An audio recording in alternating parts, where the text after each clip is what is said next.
Oh, Emily, I just want to make sure that you are recording for us still. I'm recording for you still, and I just confirmed with our top-notch administrative team that somebody would be confirming so we could correlate at the end, motion second and vote, just so we had two people with eyes on those particular items. So I apologize for the delay. No, that's okay. Great. I appreciate you doing that. So we are all in attendance except for Mr. Lysette is not here this evening. Could you all please rise for the Pledge of Allegiance?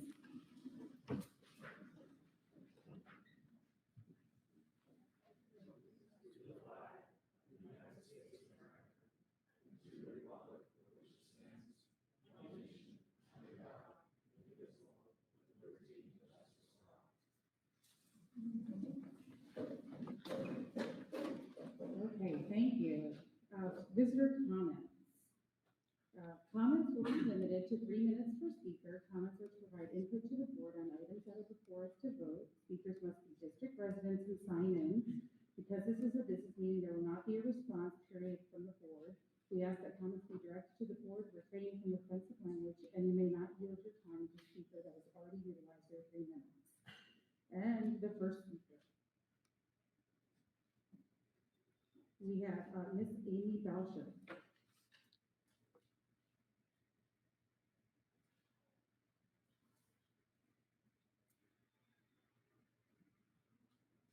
Hello. Good evening.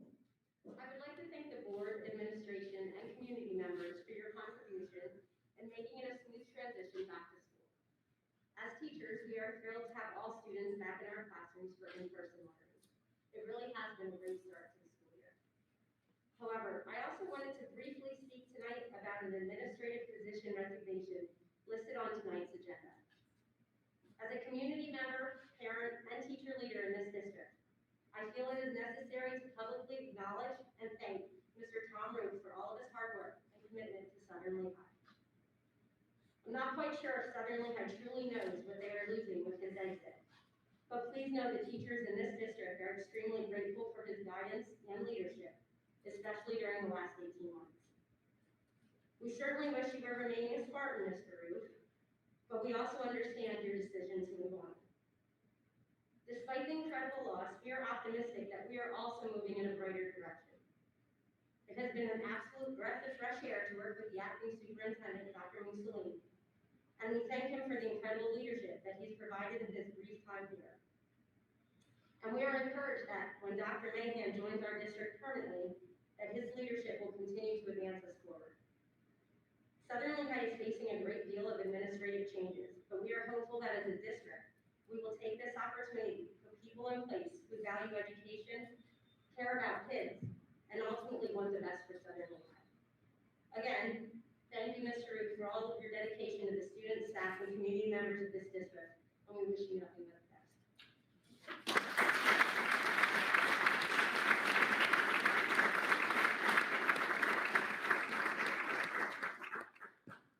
Thank you. Next speaker is Ms. Beth Hausman.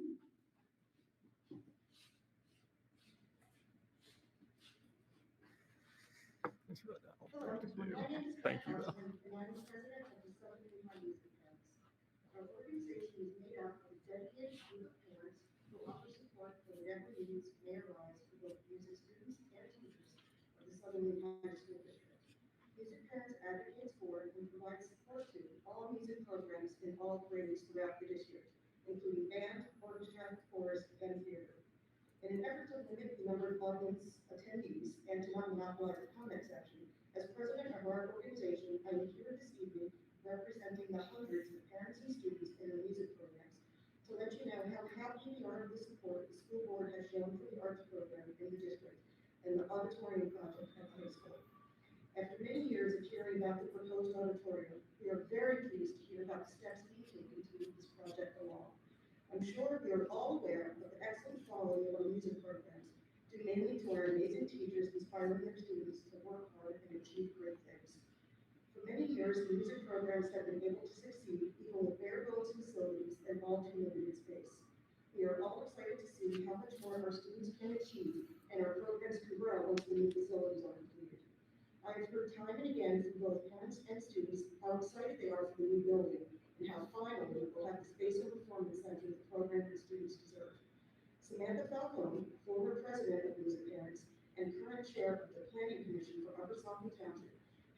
records me how happy she was to see the project for the auditorium on the agenda this month for preliminary review. Again, thank you for your support of the arts programs and for moving this project forward to benefit our students. Thank you. Thank you. Next, we have Mr. William Scheinler.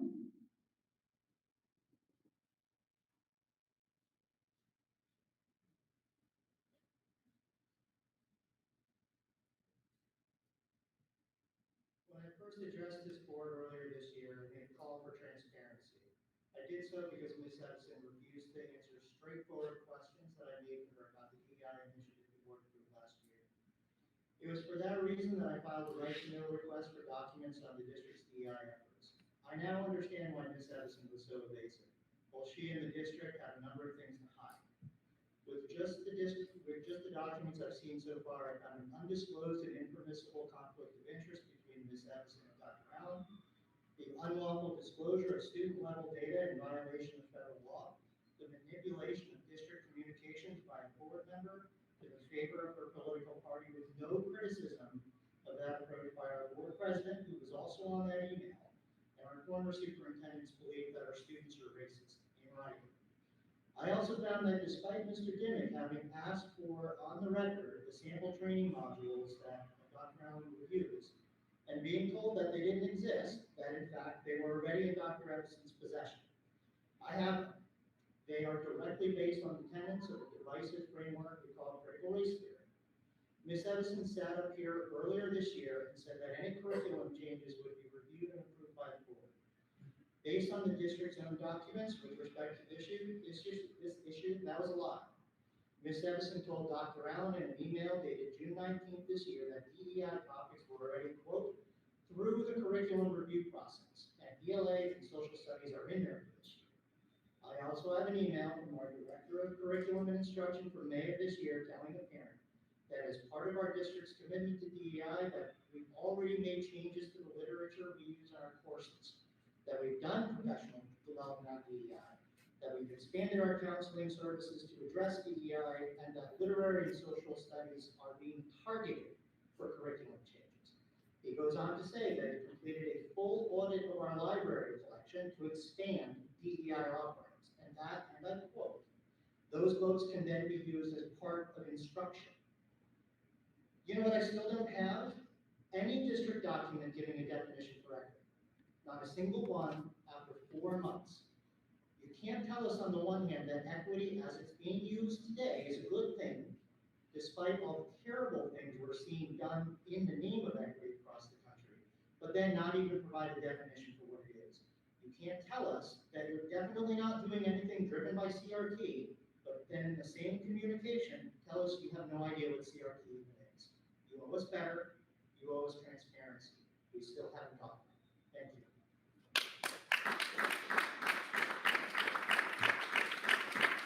Thank you. Thank you. Next is Mr. Mike Twardowski.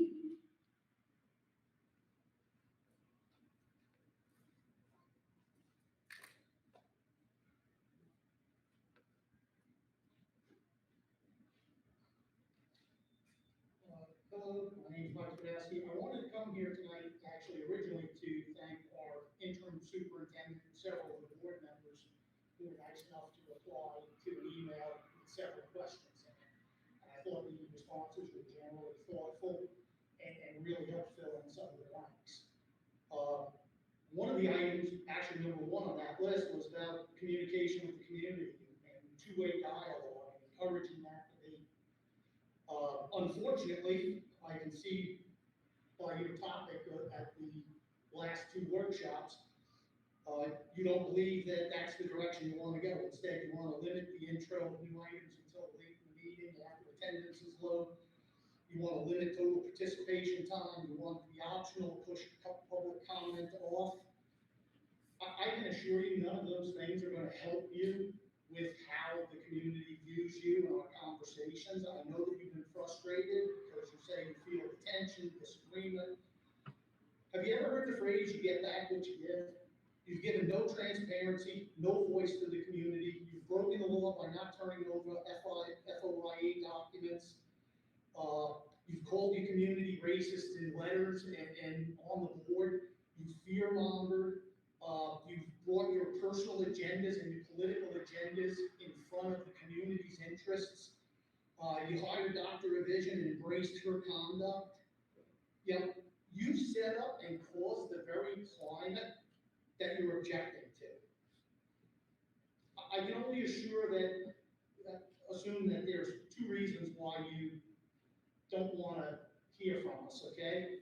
And one of them is, again, you'd like the FIOA discoveries to be done long after everybody's in bed.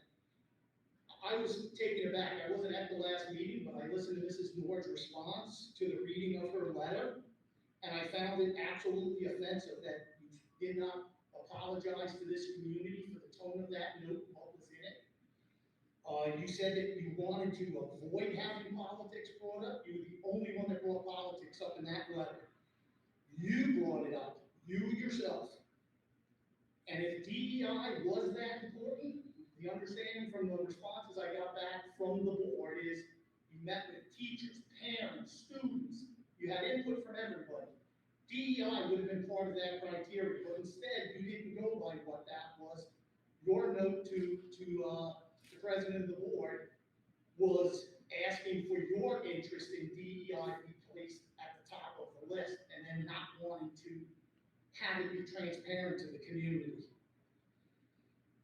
You know, I can only say that if you'd like the feeling and the nature of these meetings to get better, and you'd like it to be a positive discussion that we have, you need to start acting different. And I will tell you right now, I don't Mr. accept. Tversky, if you could just wind up your comments, please. I think you owe both Mr. Dimick and the community an apology for that.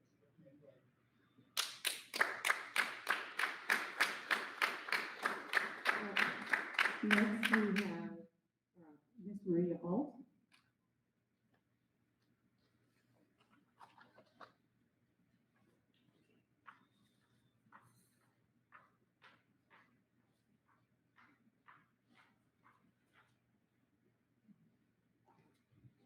Give me liberty or give me death.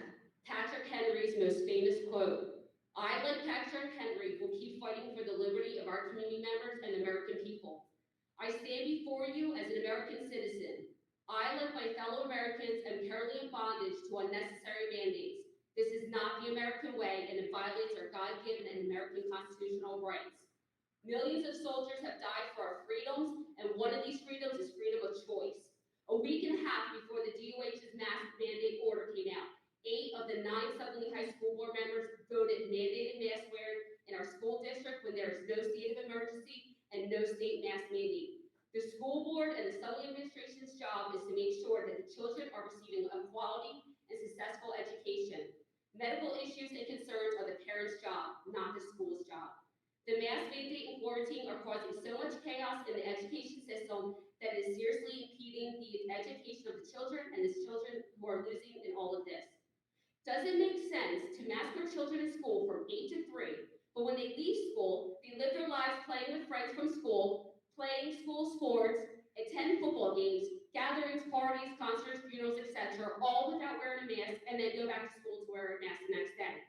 Dr. Mahone, you have 25 years in education, 20 of them as superintendent.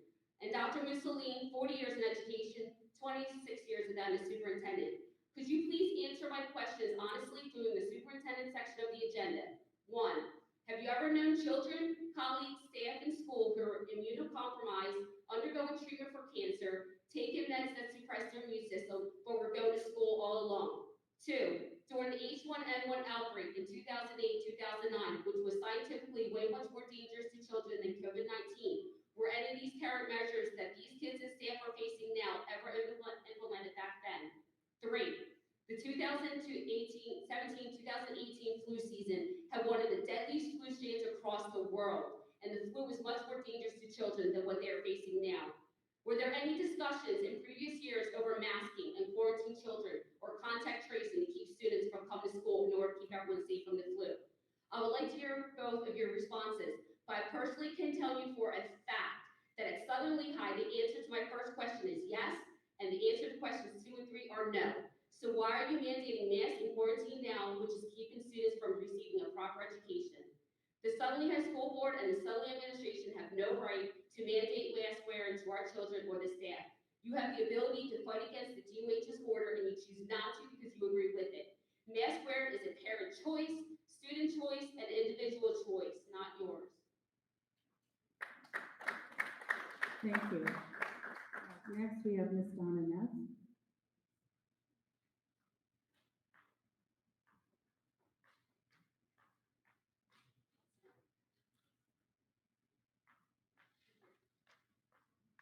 My name is Donna Neff, and I'm a parent to a senior here at Southern Lehigh. I'm fairly new to the public school system as my son Grant transferred to Southern Lehigh his sophomore year in the fall of 2019. He came from Central Catholic High School because after seeing Southern Lehigh's production of Les Mis, he decided he wanted to switch schools. I've listened to every board meeting since the spring of 2020 and noticed that the theater and music students are often overlooked. I felt strongly that I needed to speak here today as an advocate for our music and theater students. I understand and respect our masking guidelines for all students so far this year, and I'm thrilled that our schools finally open 5 days a week. I understand your current concerns with masking them, but I'm also seeing some inconsistencies between how we handle our extracurricular activities with our athletes versus our musicians and actors. Since the pandemic, we've heard our administration stress the importance of students' mental health by continuing their much-needed extracurricular activities, and I'm thankful most students were able to participate in these activities. But the theater and music students have not. They need the connection, they need to see other kids. Inconsistency 1. 2021, all sports were allowed to play with their teams in the spring, with limited spectators, their parents. Theater parents have not seen their kids perform since November 2019. Mr. Ware did a great job in the fall of 2020, streaming the election play on Broadway on demand, and we watched our kids from home. Inconsistency number 2. For our spring musical 2021, the kids were not allowed to rehearse together. They were brought in 20-minute intervals for rehearsals and told to leave when they were done with their section. My son sang a solo all by himself on stage, but still had to wear a mask because the orchestra pit was 10 to 15 feet away from him. The mask was ill-fitted and muffled, and it distorted his voice. Kids were embarrassed because they could not perform their fullest abilities with a mask on and did not want anyone to see it. In contrast, the sports teams all played together as a group. Inconsistency 3. Later in the spring, some restrictions were lifted, allowing more spectators. By June, everyone was able to unmask. However, our chorus members were still required to wear a mask for their outside performance for both the spring concert in June and the graduation ceremony held at the Iron Pig Stadium. Inconsistency 4. Our fall 2021 play. Kids are required to wear masks at all times. I was volunteering backstage last Saturday, and as I left the school, I noticed there were 12 volleyball girls playing outside, all screaming and shouting to one another inside. Meanwhile, we will have at most 8 kids on stage, as I verified with Mr. Ware, at a time, speaking into a microphone, yet they are still required to wear a mask during the performance. It's my understanding that the board lifted the mask requirement this September because the Department of Health's change of heart to allow both outdoor and indoor sports to unmask effective September 7th. These are physical activities. Stage performing under hot lights is also a physical activity. Inconsistency 5. Broadway, community theater do not wear masks on stage. I have a copy of the Actors Equity Union contract for stage actors who work in the State Theater of Broadway. They're allowing performers without masks on stage. If Broadway can do it, why can't our small community do the same?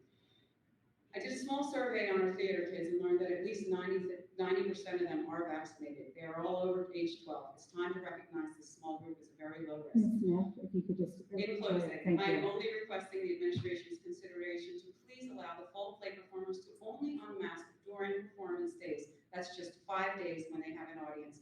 Let's agree to require them to mask up during rehearsals. Unlike all other sports, it's just 5 days, not 5 to 9 weeks. Unlike volleyball, basketball, 5 days. I urge you to speak with Mr. Ware about the sacrifices these kids have made now for almost 2 years. Thank you. Thank you. That concludes our visitor comment for now. Moving on to the minutes. Can I have a motion to approve the minutes of August 23rd, please? Second. Any questions? All those in favor? Aye. Opposed? And abstentions. Moving on to the approval of board minutes from September 13th. Can I have a motion to approve those, please? Second. Any questions or concerns? All those in favor? Opposed? And abstentions. Approval of the board workshop minutes for September 13th. All those in favor? Opposed? And abstentions. Okay, moving on to the superintendent report. Dr. Musley. Yeah, very good. Thank you. Thank you very much. So, first up, Hannah, if you want to introduce people or not, but we have representatives from St. Luke's here with an agreement between the district and St. Luke's. So, Hannah, why don't I have you come up there since you did the majority of the legwork on this over a number of months. And thank you both, by the way, Hannah and all of our friends from St. Luke's. All right, good evening. We have been working in partnership with St. Luke's for the past year regarding our athletic sponsorship agreement. We currently have one in place, but it was up for renewal. This is the last year. And we have some very nice gentlemen from St. Luke's who are going to walk us through a presentation. There's also an executive summary that is attached to the board agenda. And I will.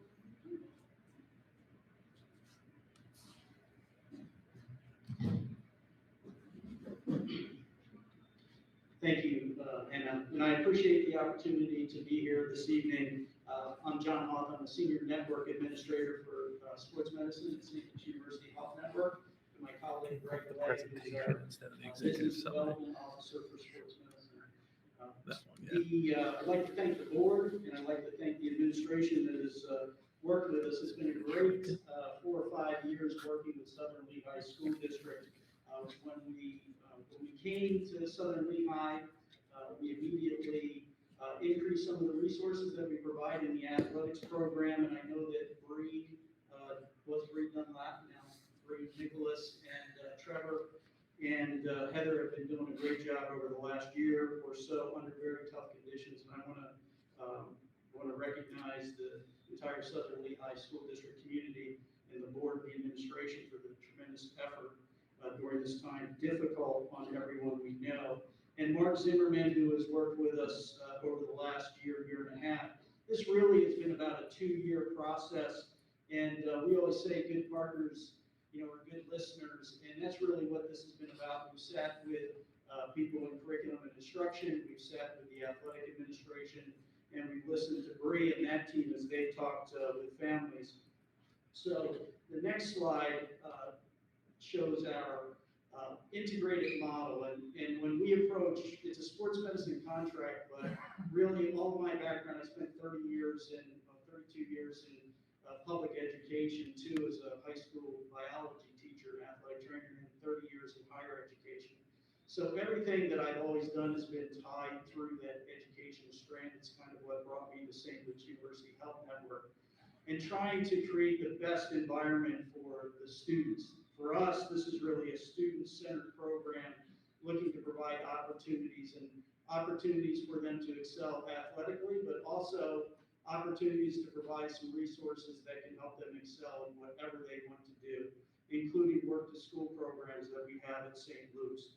So the integrated model really includes the sports medicine piece, which is something I'm familiar with. It's what I spent really 35 years of my life doing. But we also integrated with our behavioral health team and our occupational medicine team. And one of the very important components is the community health and preventative medicine team that we work with on a regular basis. And lastly is tying in those education resources and recognizing what it means to be a good partner in helping school districts with their Chapter 339 initiatives. So looking at ways that we can come into the classroom, whether it's an advanced biology course, or look at how we can bring some of our resources into elementary schools to get kids excited about different things. And as a university health network and a community partner, that's what we look to do. So next slide. We could be here a long time this evening, but I really want to highlight really what our new agreements look like. We try to make them as comprehensive as we can. They certainly will include some sponsorship dollars. And one of the things that we do is we like to listen to the school district, we like to listen to the administration and the community, and and not be prescriptive, but let them target those sponsorships for the things that they prioritize. So there are sponsorship monies included in this agreement, but we also include things like the Chapter 339 initiatives and some other things that I'll talk about individually on some of the upcoming slides. The next slide, so we'll kind of go into the individual items. So the athletic training services, as I stated, we increased the resources that we brought to the district when we came into the district a few years back. And we will continue that level of support where we have 3 licensed athletic trainers, Bree, Heather, and Trevor. And in addition to that, we provide sports performance coach, that's Brendan Daven. And around Brendan Daven, we have a team of sports performance coaches. We have 30 in the program now, and they're led by a gentleman by the name of Keith Gray, whose most recent position was with the Philadelphia Eagles. He left to come over as our director of sports performance this year. Jim Reedy is our regional program director, and he's an individual that would work closely with Mark to make sure that we're delivering on each of these items that are part of the agreement. And then we have a physical therapy office that's close by. We use them as a resource for some screenings from time to time, and then of course myself who would be involved. The next slide speaks to our safety and sport program. One of the things that we've prided ourselves now on, we've worked on placing more than 250 AEDs in school districts. Just the other evening, fortunately, one of those were used to save a spectator at an event. That's something that's now happened twice this year with individuals from St. Luke's. And we look to come alongside and increase, supplement what the school district has. So we're very proud of that effort, and we would continue to do that. So we provide those as part of our continued effort to look at safety in sport as something that should be taken seriously. The next slide is just a summary. We have a behavioral health program. It's called the YES program. Jody Mismer is the director of our program. But this is something that really requires the district and our team to sit together and decide exactly what it is that they might need or what they might not need. And so that's a conversation. It requires approvals, it requires investigation, and it's all contingent upon those types of discussions. Talked about education. The next slide speaks to something that we've done. One of the things that we've heard from Southern Lehigh and many other districts is, can you provide more educational programming around sport nutrition? So sport nutrition and sports psychology is something that we've increased in our program, and we've added our sports nutritionist, who is part of our nutrition and dietetics program, along with some of our university partners that have expertise in this area to provide that type of education and training. So we like to bring that to the student athletes and make sure that they have the knowledge that they need to make sure that they're fueling their body the best that they can. The next slide, let's go 2 slides forward. There we go. So that's Keith Gray. He's our new director of sports performance. He joined us about 4 or 5 months ago. He's championing our sports performance efforts. We have one sports performance center at Union Boulevard in Allentown. Tomorrow we will be holding a press conference at the new St. Luke's Sports Rink, which is in Whitehall, which will be a brand new turf area. It's actually retrofitting and renovating the old Whitehall ice rink. So that will be our second facility. And we have a lot of other exciting things happening in that space that we would look to provide access and opportunity for the Southern Lehigh School District community, especially the student athletes. But within that program, we provide discounts and opportunities for student athletes and teams to join. The next slide kind of recaps that program. So I don't think we necessarily have to go over that, but that's something that we would also extend down into the middle school. And again, with 2 facilities stood up right now and some other exciting things coming down the road, we're very excited. And within that program, the next slide outlines something that we continue to build upon, and that is our professional and Olympic athlete series. And these individuals we'd like to bring into the elementary schools, the middle schools, or to high schools. They might run a clinic, we might do a wrestling camp, we might do a baseball clinic, we might have an Olympic level cyclist come out with a bike, try and get individuals excited about physical activity and engaging in sport, finding something that they would like to do. That's part of our healthy lifestyle or fit for life vision. But the most exciting thing for me, because it's where my roots are, if we go to the next slide, actually the final few slides really integrate what we do in that education space. And I'm most excited about working with a steering committee from the school district along with my education coordinator to connect the dots from the elementary schools, the middle schools into the high schools for students who take advantage of the resources that we have. We want to bring them to bear on the curricular and co-curricular opportunities for students. We are a health network, but we're not just doctors and nurses. We have people that are experts in marketing. We have engineers. We have individuals that do all sorts of things. And so there's opportunities for individuals to come to St. Luke's to start working, to have additional education paid for, and to actually stay debt-free, which would be fantastic for a lot of the students. So we're looking forward to bringing a lot of these opportunities, ramping up those opportunities for the Southern Lehigh community.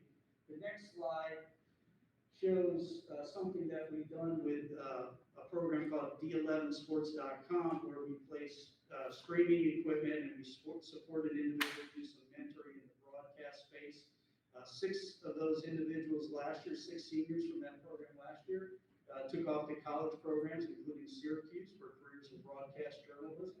So we're very excited about what we're doing there. If you haven't visited D11sports.com, I'd encourage you to do it. Students doing sideline reporting, color at games, posting real-time stories during those competitions of all types, not just football, not just basketball, field hockey, lacrosse, you name it. And then the last slide is where we would leverage some of our surgeons in advanced bio courses. So we might take them off-site, and we will get to this place again in education where we'll take them off-site, or we bring them on-site. We've done these programs at multiple schools to work with those individuals that would really like to possibly pursue a career in medicine, maybe as a surgeon. And so what you see in those pictures on the screen are students from various high schools working with our surgeons during a cadaver dissection. So that's something that we look to do. We're very excited about that and bringing that across the finish line. So I'm going to stop there. That's the last slide, other than the thank yous.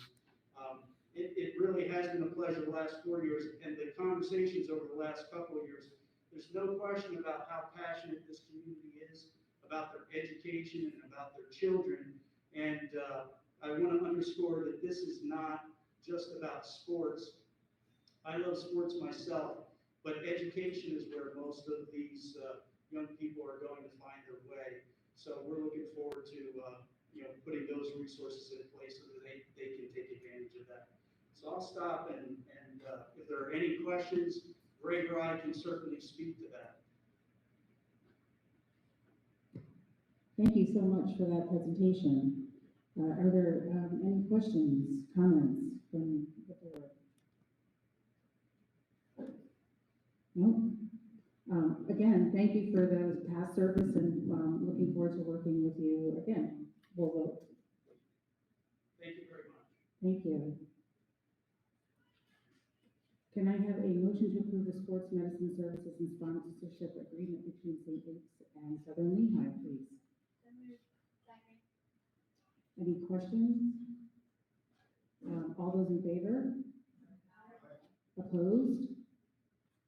And I am abstaining. Thank you. Dr. Mussolini, you Okay, mentioned you might want to, yes. Yeah, so if you would indulge me, President Desai, I would like to move item E up. We have a number of gentlemen here that have come out to talk about the construction project. So, Hannah, I think we're going to turn this over to you. I'm not sure if Mike's going to be up there, and we'll start with the finance part. and then the construction part. By the way, everybody's got a copy back there, their chair.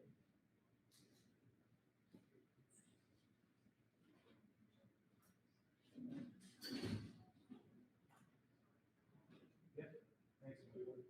Good evening, everyone. This is my great privilege. I think it's the first time since being hired to actually formally address the board, so thank you for the opportunity. I also want to thank sincerely Mrs. Shaw, who has worked so very hard on this project. But our purpose tonight, in the first part of this presentation, and we actually asked that question: what is our purpose? What do we want to communicate tonight regarding the project? Because we know a great amount of time and effort has been spent talking about what the project is, the goals, the aspirations, and we came to the idea that our purpose in talking about the finances is not to influence the outcome, but to inform the decision-making process. Because while as exciting as all of this discussion is for our students and for our community, it unequivocally has financial implications, very serious ones. And just as if this project were to move forward, there will be long-lasting benefits to the community, there also will be long-lasting financial commitments to support this effort. And so in that vein, we thought we would try our very best to keep things simple and brief, in the same way trying to offer powerful information to help the board be informed in this very exciting and important decision it's about to make. So with that, Mrs. Shaw, I may turn it over.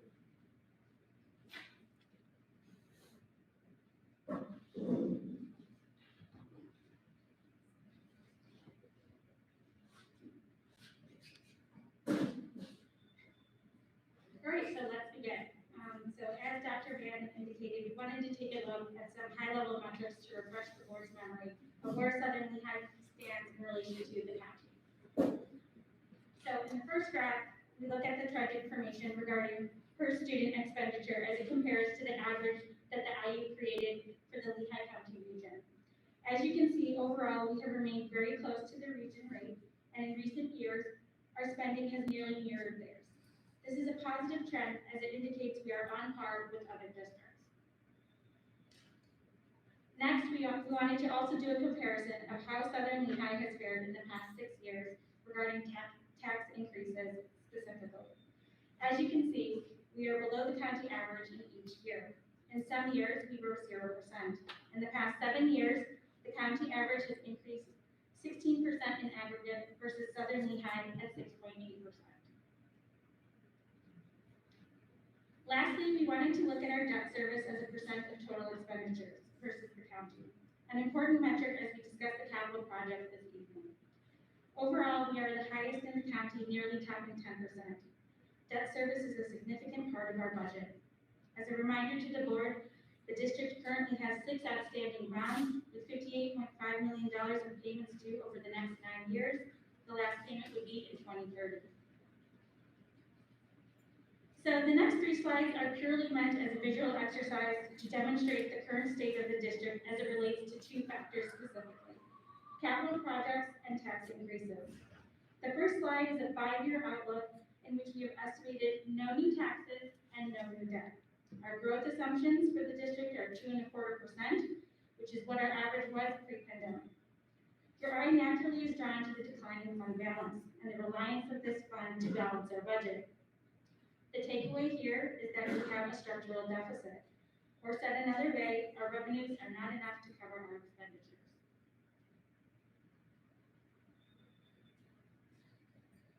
The second slide assumes that we take on a $50 million capital project hypothetically, and we do not increase taxes. As you can see, in 25-26, the fund balance would go negative. Reiterating what I believe is already understood, which is that a tax increase will be necessary to fund the capital project. All other revenue assumptions remain the same as the previous model, and the only other adjustment to expenses was the increase in debt payments. The very last slide demonstrates what the fund balance could look like if we took on a capital project of $50 million again and increased taxes each year. The assumptions in this model include a tax increase in years 2 to 4 at 2.5% and 2% in year 5. The general idea is that a tax increase in each subsequent year would aid in slowing the decline of the general fund. For good measure, I have included this last slide, which has the tax increases required at various price points and various borrowings. This can be used as a guide as you work through your numbers this evening through the capital projects presentation.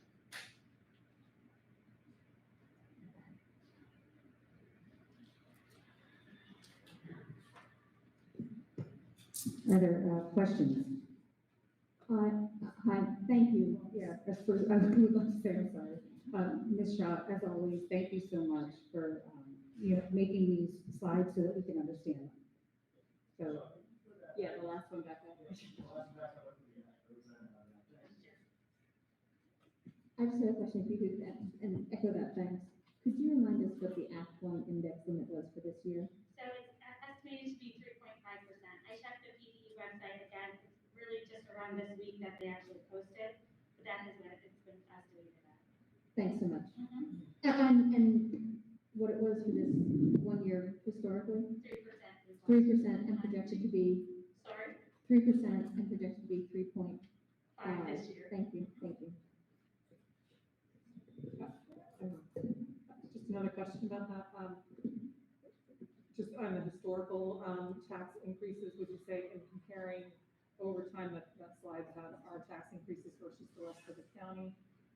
Those yellow bars that represent the other school districts, do those generally mirror the Act One index for the most part? Do you have insight into that? Well, so some districts are able to actually go above Act One based on their age ratio.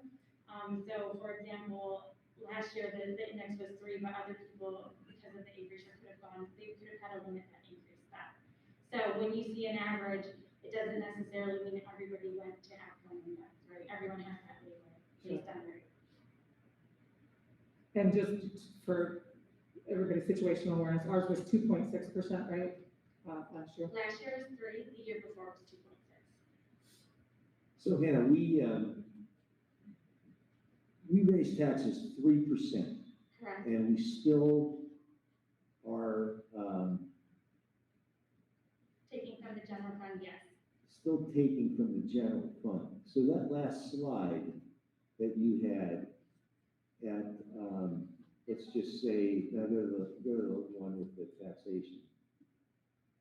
That one. So, no, Sorry, yeah, that's the one. So if we,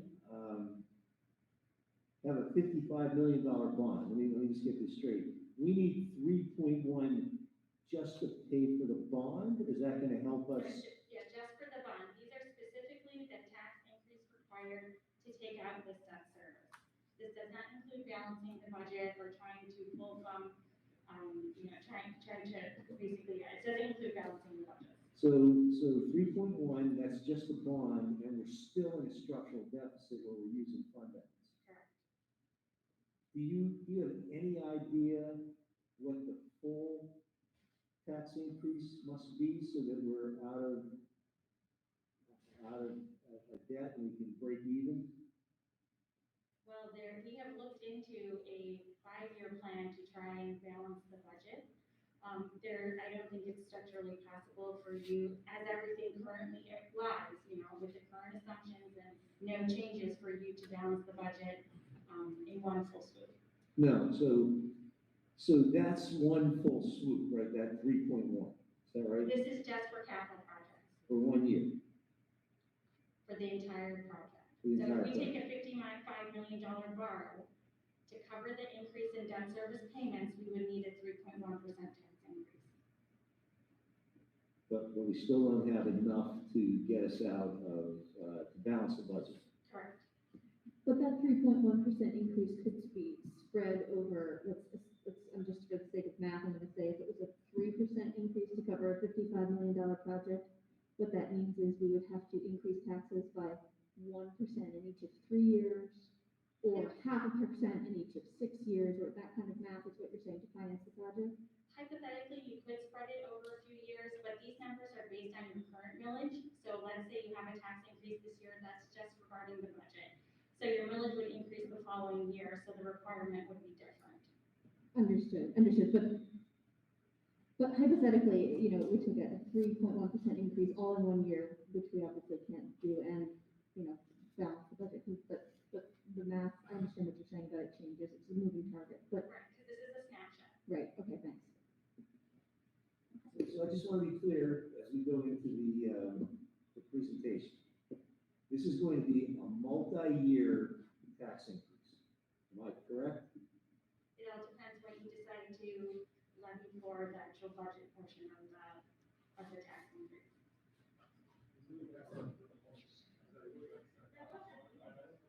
Yeah, good. I noticed that, I feel very bad, I just sat down and let Lenny ask the question, answer the questions. But, Dr. Mussolini, as I do this, there is danger in thinking we could spread this tax increase out, because we saw what's happening to the fund balance. In some cases, very rapidly. So fund balance should be viewed as buying time to increase revenues. And even in the first case,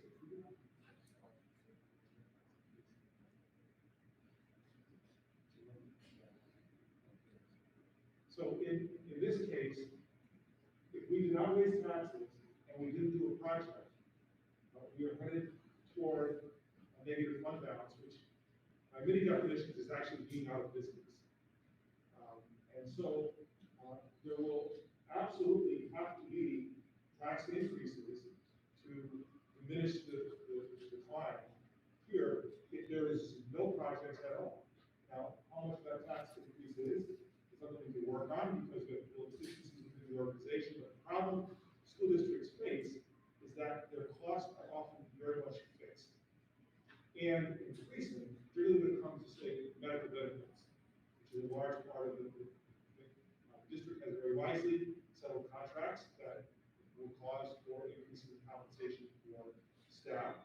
And so the district, because of its current situation of having a budgetary deficit, a structural imbalance, will have to raise taxes and seek efficiencies if it does nothing. To the extent that that problem is increased by taking on additional debt, then not only must the debt be paid for, but then also we must continue to address this declining fund balance independent of the project. So what I said before, while this is a long-standing benefit for years to the community, whatever project might be developed, it clearly, unequivocally is a very serious, long-standing, long-term commitment financially for tax increases in future years, some being likely early on being significant far more than we would like to do otherwise. So this is a conundrum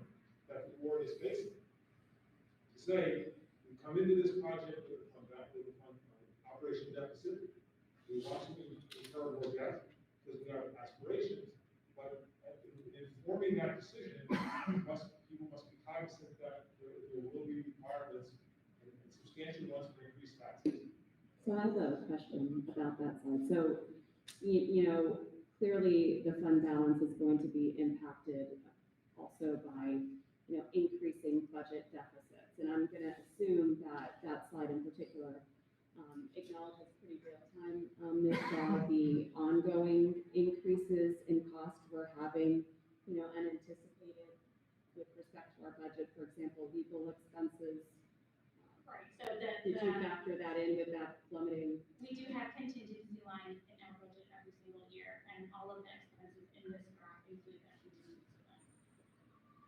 Hannah, for some good news, are there any bonds that can be restructured? Is there any savings within this, that 55 million that we already have? So if you recall, Dr. Mussolini, in the last presentation that we gave, where we priced out the 55 million, we gave 3 different options. One involved restructuring. So along with restructuring, though, there are significant costs. So if we're looking at it from a cost perspective, the cheapest way to do it is to not restructure. But however, your debt payments are going to be higher upfront. We can go through the restructuring exercise, but overall, it's going to cost you more money. And the cost up front isn't a benefit on the back end? It's not going to benefit us more on the back end? Or? I mean, not overall, when you look at the total cost of the hard when it was found. Okay, It's not another issue with respect to changing the payment structure is that very often, I think maybe we have finance, if we're purchasing an asset such as a building, and we have 30 years of debt, then there's 30 years of use to that building, so it makes good sense. But to the extent that debt that has been incurred years before is now pushed forward into future years, when the underlying asset certainly is not getting any younger, some people would say that that's a, raise a flag to say that that really would not be the optimal or most recommended approach. okay. Rob, we'll take a look at the project. This has been a project, and Rob, I'll kind of kick off and say my knowledge of this project is that it started back in 2017, I believe, with a different architectural firm doing a feasibility study. And here we are in 2021, and we're ready. We're going to need decisions tonight if we're going to hit this project timeframe. So for the board, I want you to look at what Rob presents, and we'll break it down into various projects within projects, various buckets, if you will, within each project, showing you where the money is going and what we're doing. And at that point, we're at a point for all of our members of the board that we have got to make a decision. And if we're going to borrow the full amount, we need to know that so we can get the bond, and our architects can move to actually get this out to bid in January. So because I've done a number of these, January is optimal for the bidding process, because you can possibly get some shovels in the ground right as school ends, which is what you want to do. You got 3 months of work at that point. You go any later, you're gonna miss that time frame. It gets a little harder. So we are at a critical juncture. Rob, I'll turn it over to you, and thank you for indulging me on my kicker. Sure, thanks, Dr. Good evening, everyone. I'm Rob Adcobley. I'm the Senior Project Manager at College Puts, representing on behalf of the construction manager for the school district. In this presentation, I'm also joined with Sal Brashro, the school former architects. So tonight we're going to go through our construction program update. And as you're listening to this presentation, keep in mind, what we're going to ask of you is kind of twofold. What is the district's total budget, and what are the district's priorities? In other words, what projects are we doing? So, for our overall construction program, we broke these projects up into 3 buckets. Okay, so that's our overall focus for this presentation. So the 3 buckets are safety and security items, maintenance and needs, and then the last bucket would be the wants. This slide, this is the punchline to the whole presentation. I wanted to just give it to you up front so you see what we're talking about. It's going to be repeated at the end of the presentation, but I just wanted to show you what we're about to get into here. So all 3 projects that you've previously heard and saw presentations on prior to. So we have to do the full high school, we're looking at a total project cost. So if you look at the numbers in the circles, the high school is $32.5 million. Liberty Bell, $18.3 million, and all in at the athletics, $7.6 million. So right now, all in, if we were to do everything, including soft costs, we're looking at $58.4 million. And keep in mind, I have highlighted here that the middle school is not part of this presentation program. It's excluded from these numbers. So, previously, we had shared a number of about 61 million. Since that time, and now we've really dug very deep into these drawings. We've refined our soft costs. We've lowered the contingency about as low as we feel comfortable going. And I'd also like to point out that when we talk about these projects, and when we say the high school project, that's not just a performing arts center. You can see here, the performing arts center is up in the right-hand corner. It's 70% of the project budget, but there's about 30% of maintenance and safety-related items. Similarly, at Liberty Bell, the new addition is only 24% of the overall. There's other items included in these projects as well. So I just don't want to think about them as a performing arts center or a classroom addition. It's multiple aspects to each of those buildings. So now we're going to dive deeper into each of those.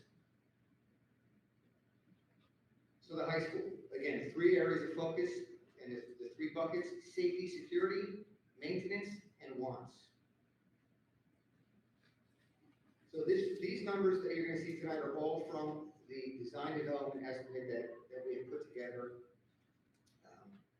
The construction cost alone, and by the way, that's how we estimate these jobs, and we look at it from construction cost, and then we add our soft costs on top of that. So the construction cost for the high school is $24.6 million. We have a design and bidding contingency of 5%. That puts the construction cost at $25.9 million. Factoring in the soft costs, that's how we come up to the $32.5 million for the high school. And something I'd like to point out, the way that we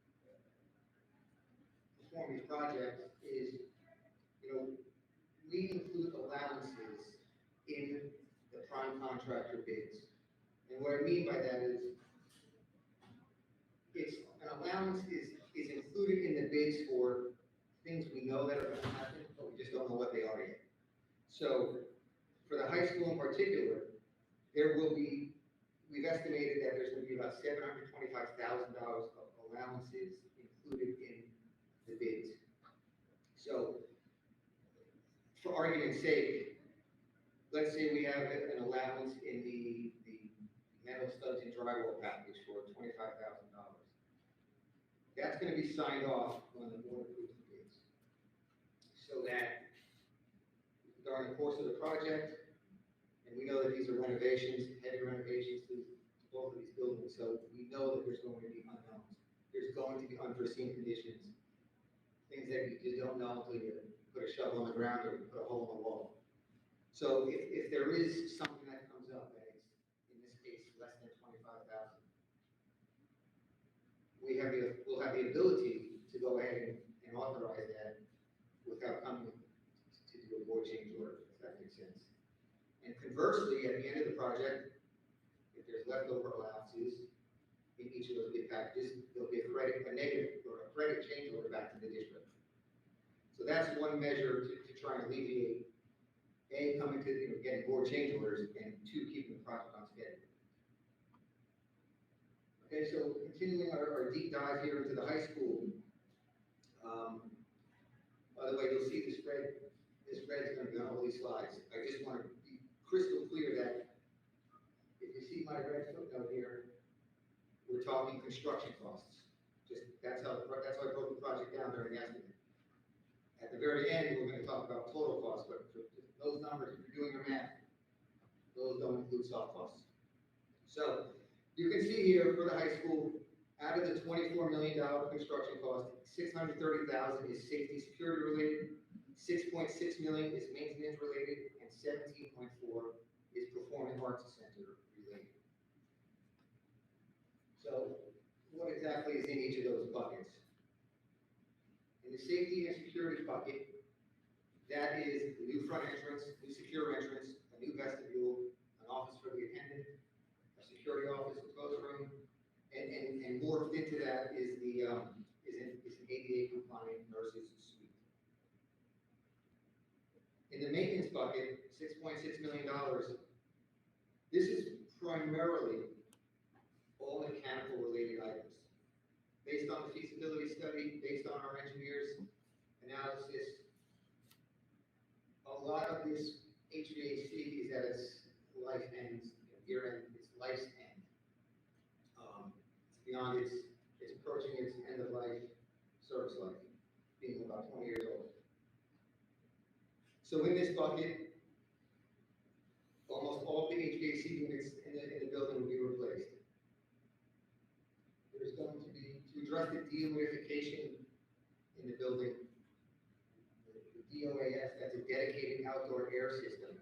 Those are gonna be outdoor air units that sit up on the roof, introduce fresh conditioned air into the classrooms, and couple that with new unit ventilators in the classrooms, is how we're gonna handle the HVAC in the classrooms only. A byproduct of doing that is that it's gonna be disruptive to all the corridors, ductwork is gonna run down the corridors, so there'll be new corridors, new ceilings, and new lights throughout all the classroom corridor wings.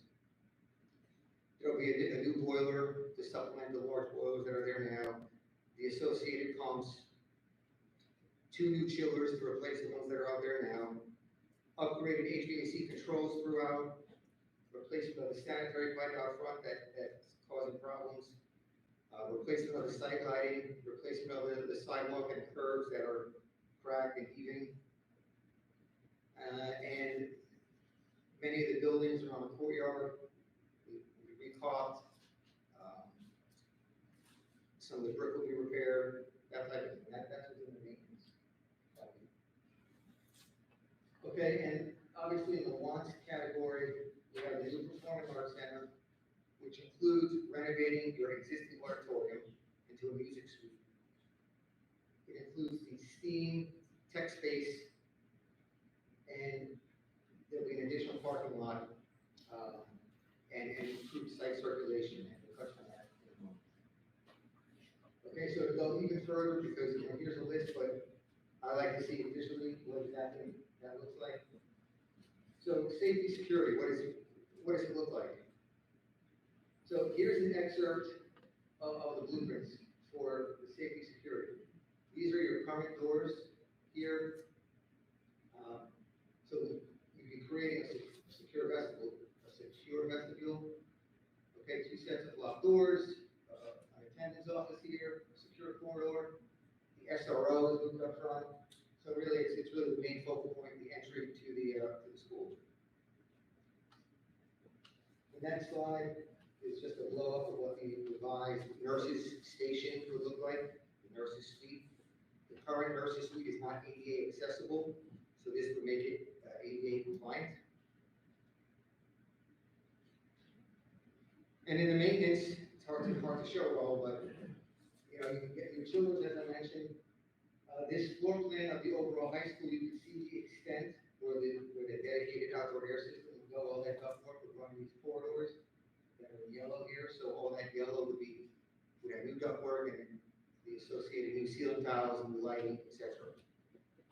And then the repairs to the outside site, sidewalks and steps and all that's failing out there. And finally, in the wants bucket, we have the Performing Arts Center and stand-up edition. Over here, you've seen these renderings and graphics at prior presentations. You'll also be reminded that we have improved site circulation. You can see that there's an added lane here, parent drop-off. There's a turning off here for drop-off. There's a bypass lane. There's the creation of a new parking lot right here. 40 some spots, right, Russ? Sal? Something like that. Okay? And then some more photos of the inside of the Performing Arts Center. Okay, and you should have seen these renderings prior, but just a reminder.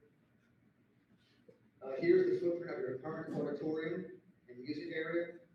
And this current auditorium will be revamped into the music suite. This will become the choral room. And this area here would be converted into the STEAM space, the CAD, the engineering, the wood shop, fab lab, the robotics area, etc. So to summarize the high school, this is my high school recap slide. So this is everything we just talked about. Really the most simplest form that I can break it down. So each bucket, if you're going to do the math and add these, you have to look at the circle numbers. So these are the total costs for each of those buckets for the high school. 830 for safety security, 8.7 for maintenance, and 22.9 for the Performing Arts Center. Okay, and again, all these slides will be summarized in a few minutes here at the end. Next, we'll touch on Libertyville. Similarly to the high school, we focused on breaking Libertyville down into three buckets. Safety, security, the new addition, maintenance items, and then there was a group of just other renovating items that didn't really fit appropriately in any of those buckets. And those are items that don't have to be done, so we kept them as a separate bucket. So you can see Libertyville, the construction cost, $14.5 million, and the all-in cost, $18.2 million. And again, there's also allowances built into Libertyville, about $455,000 for Libertyville. Breaking up Libertyville, you can see the bucket breakdown there, 5.6 for safety, 3.3 for classroom addition, $4 million for maintenance, and $709,000 for the quote-unquote other. What's in those buckets? In the safety security number, $5.7 million, there's primarily, it would be a whole new front entrance, a whole new approach to the school. It's new site circulation, separating the parents versus the bus loop. There's a new secure entrance, admin and health get moved to the front. The old admin and health suite become renovated. The cafeteria gets an expansion. Those toilet rooms in the front of the school also get an expansion to serve assemblies that are held in the cafeteria and gym. And new fire protection has to be introduced in the 1990s portion of the school. The addition portion, $3.4 million, is just that. It's a 6 classroom addition, and there's an expansion of the toilet room in that existing classroom wing. The maintenance items for Libertyville, very similar to what we just talked about for the high school. $4 million would provide a new dedicated outdoor system, new unit ventilators in all the classrooms, replacement chillers, a new boiler, new generator, upgraded HVAC controls, new lighting and corridor ceiling tiles in those corridors, upgraded security and card access control, upgraded low voltage system, and carpet in the classrooms. And then the other renovation categories is ADA upgrades to the existing den toilets, ADA upgrades to the existing toilet rooms in the classrooms, new sinks, new casework in the classrooms, and paint throughout. Going on to the visual portion of this, you can see what we mean safety and security for Libertyville. You have a completely brand new front entrance to the school. The upper loop here is the bus loop, clearly separated from the parent loop down here. This whole area has been removed. It's now on grade. This is the admin area, and this is part of the cafeteria expansion over here to the right. And again, you have a secure vestibule that will be behind the Libertyville works here. Graphically, from the floor plan, just visually, you can, this upper box here, this is the demolition plan, so you can see what we're renovating at Libertyville. So this front entrance, the front of the cafeteria, the site wall here, the library, workroom, and back office space, and then the current admin area and health suite gets renovated. And it would look like this box here. What used to be the library workroom and offices is now the admin area. You can see there's a secure entrance here. And then this former health area becomes learning support and a special ed room. And then also these bathrooms get expanded as well down here. This next slide is a much better graphic of the site separation with the parent and bus loop. So again, you can see that there's no more intermingling of these two. Buses are up top, parent drop-off is here. What you don't see here is there's a retaining wall down here, so the parent parking is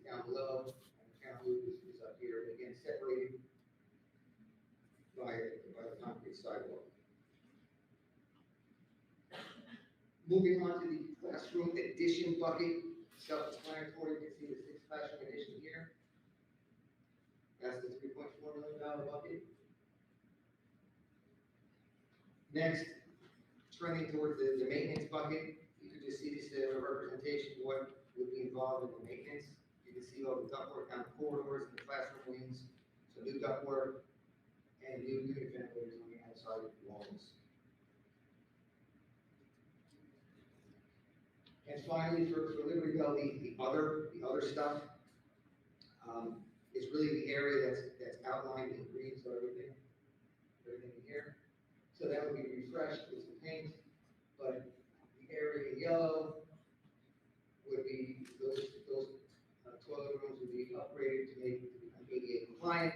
And then the toilets that are circled in red, those are the ones that are currently just the toilet. Those would be renovated for ADA compliance with toilets and sinks. So here's the recap for Liberty Bell. Out of the total 18.3 total project cost, you can see all in safety security is about 7.5 million. All in for the new addition, 4.4 million. Maintenance, 5.4 million, and the other 935,000. But again, look at the percentage of what each of these is. I mean, the site safety is about 40% of the budget. The maintenance is about 30% of the budget. So again, it's not just an addition, it's a lot more that we're touching at the school. Okay. This next slide here is a little bit of possible savings at Liberty Bell. You know, if you just go back on that slide, if you don't do the 6 classroom addition, you would save 4.5 million. And, you know, in that other bucket, depending on what you decide to do with those classrooms, you can save 150 to 200 some thousand with, depending on what we decide to do with those individual toilet rooms. Okay. So that'll conclude the building portions. Now we will head towards the athletics. So these numbers are reiterated from the presentation that Architera had provided at the prior workshop. These numbers were given to us by Architera, so I'm just reiterating them here so that they fit the same format. Okay, if we're going to look at the athletic stadium, we really should focus on this 7.6 number, just so we're clear, because the base bid middle school of 3.9 and the base bid high school of 2 million, that gives us our 5.9 million for the athletics. But those are just construction costs. So if you're thinking athletics, think 7.6 million for the base bid items. Just to reiterate, those base bid items at the middle school were the larger grass field, the new 6-lane track, the new home grandstand, new press box, new field lighting, and new irrigation. Over at the high school, that was the larger size turf field. What's not in those numbers, what's not in the 7.6 number are these options. Architera provided options last time. So the pricing is listed here. There's always an opportunity to bid those as alternates when we go out to bid. Okay, the next slide is a little bit of repeating what I just said, but the base bid at the middle school, the track would be demoed, new home grandstand, new press box, new lighting, grass field. And then the turf field over here at the high school. Again, construction cost, not total cost. And now we get to the athletics recap. Okay, so they're separated, so the all-in number for the middle school is 4.9 million, and the all-in number for the high school is 2.7 million. So all in, that should be 7.6 million for what we call the base bid items for both of those projects. And again, the options, which would be alternates, are listed down below with their pricing. So soft costs, I talked about soft costs, and I, since I said it so many times, or at least I thought I said soft costs a lot tonight, I thought it was important to just explain what's in those soft costs, okay? Some of these are actual numbers, some of these are best estimates on what they could be. So, first and foremost is the architectural engineering fees, our construction management fees and services. So that's listed on the top line. These are loosely prorated to try and fit these buckets accordingly. Put other items in the soft costs, permit fees, the required testings and inspections, utility fees. You'll see here in the high school category, there is $900,000 of money for utility relocations. We know that, where this performing arts center is proposed, there are utilities real close. We know that we're going to be hitting some of them, and we know that others are so close. We probably should anticipate that we're going to have to spend money to relocate some of those utilities, EGI, gas, PPL, cable. So we're carrying that money here in the soft cost, and similarly, we're carrying money in Libertyville, not as much for that same sort of stuff. There's survey costs in here. Then there's district costs for FF&E and technology equipment. Again, between both schools, there's about $1 million for FF&E, furniture, all the loose stuff, as well as for the technology items, projectors, TVs, items like that. You're gonna have moving costs, you're gonna have costs from the township, and then you're gonna have insurance carrying costs, the bond finance costs, legal fees. So those all are what's in our soft costs. And then also in the soft costs, but I wanted to call them out separately, we have our construction contingency. Typically, at this stage of the game, we would probably carry a 10% contingency. But we're working so closely with the design team. These drawings we know them fairly well. And we feel comfortable, even though we're in the design development phase, that we feel okay with 3% construction contingency. So 3% is usually what we carry when we're about to go out to bid. So we're sort of jumping the gun a little bit, but that's probably the lowest we can go before we start to feel uneasy. And in addition to that, we're carrying this is a new one, a COVID uncertainty percentage of 4% to handle whatever the world throws at us during the course of these projects. No idea, but I figured we should be prepared for whatever. Most likely, material increases, stuff like that. In these numbers, in our estimate, we've anticipated, our unit prices and our estimates for our construction costs are based on what we feel are the right numbers now. We're even anticipating some increases in the future, so we feel that it's really taking the current temperature of the industry, but we just don't know what's going to happen in the future. So that's why we feel prudent to carry that additional 4% in the soft costs. So, okay, to summarize everything we talked about. This is the same sheet we showed a few minutes ago, early on. All in, we're at 58 million, not including the middle school projects. If you notice, there are some stars by some of these items. So there are stars by the high school safety and security and the high school maintenance, and there are stars by the Libertyville safety, security, and Libertyville maintenance. Our team feels that those items, we highly recommend that those get done. The safety items, it's a huge advantage to address the safety items and security items for the district.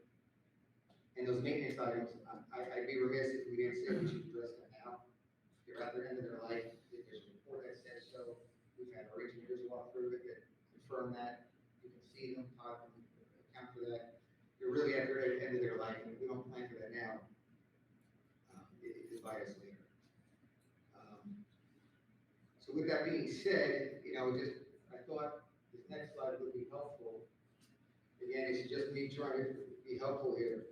If you do add up those safety and security and maintenance items of both of those schools, the all-in number is $22.4 million. And then I've left blanks here for if you want to do the additional Liberty Bell, if you want to do the other renovation of Liberty Bell, if you want to do the Performing Arts Center at the high school, the middle school turf, the middle school athletics, and the high school turf. I just figured just give you a worksheet for everyone that wants to do their math and figure out what the total is. So as I wrap up here, you know, what I asked you at the beginning was, you know, what is the district's total budget? What are the priorities? Because we do need direction, one way or the other on these projects. We already gave the construction schedule that we promised previously. You know, as Dr. Mussolini said, we need to wrap up, the design team needs to wrap up their construction documents in 2 months, by December. So that we can put together our bidding project manual, so that when we come back from the holiday, we're ready to hit the streets bidding in January. The bid period would be from January to February. At the end of February, early March, we scope the bids, review the bids, and then make a recommendation here at one of the March board meetings. And if we can hit that, and we give the prime contractors the award in March, April timeframe, they can start their process, they can start their procurement, and hopefully we'll be able to start construction, you know, do something in the spring, whether it's setting up fencing or something to get as much jump on it as we can. The stadium follows a slightly later path. That one wouldn't start until at least the fall, but until we really are tearing these conversations, I really can't speak to the exact schedule right now. Just remember, when you do the math, keep adding the soft costs. And with that being said, I'll open it up to questions or comments. Yeah, so thank you, Rob, great job. Sal, Russ, great job. Sal, do you have, no, go ahead. Thank you, Doug. Just one thing I want to point out on the last slide, the schedule is critical for whatever you do, because we only have a few months to wrap things up. If you want it to January 8th, I think what you said is very important. Amen. So, if you would put up the district-wide recap, and if I would ask the board, you can look at any slide you want, but I would look at this one. So, it's the third from the last, I think, that slide right there. So, here's the question in front of the board tonight. Do you want the borrowing to be at 58.3 and we do it all? Or do you want to begin to look at these buckets that we put things in and cut and not do the entire project? So you saw the costs Hannah put up there. I had a few questions. To help me decide that. I mean, so I know at the last meeting, well, when we had the special construction meeting, that is, we talked about the Liberty Bell addition, and there was some question as to whether or not, based on projections, 6 additional classrooms were necessary.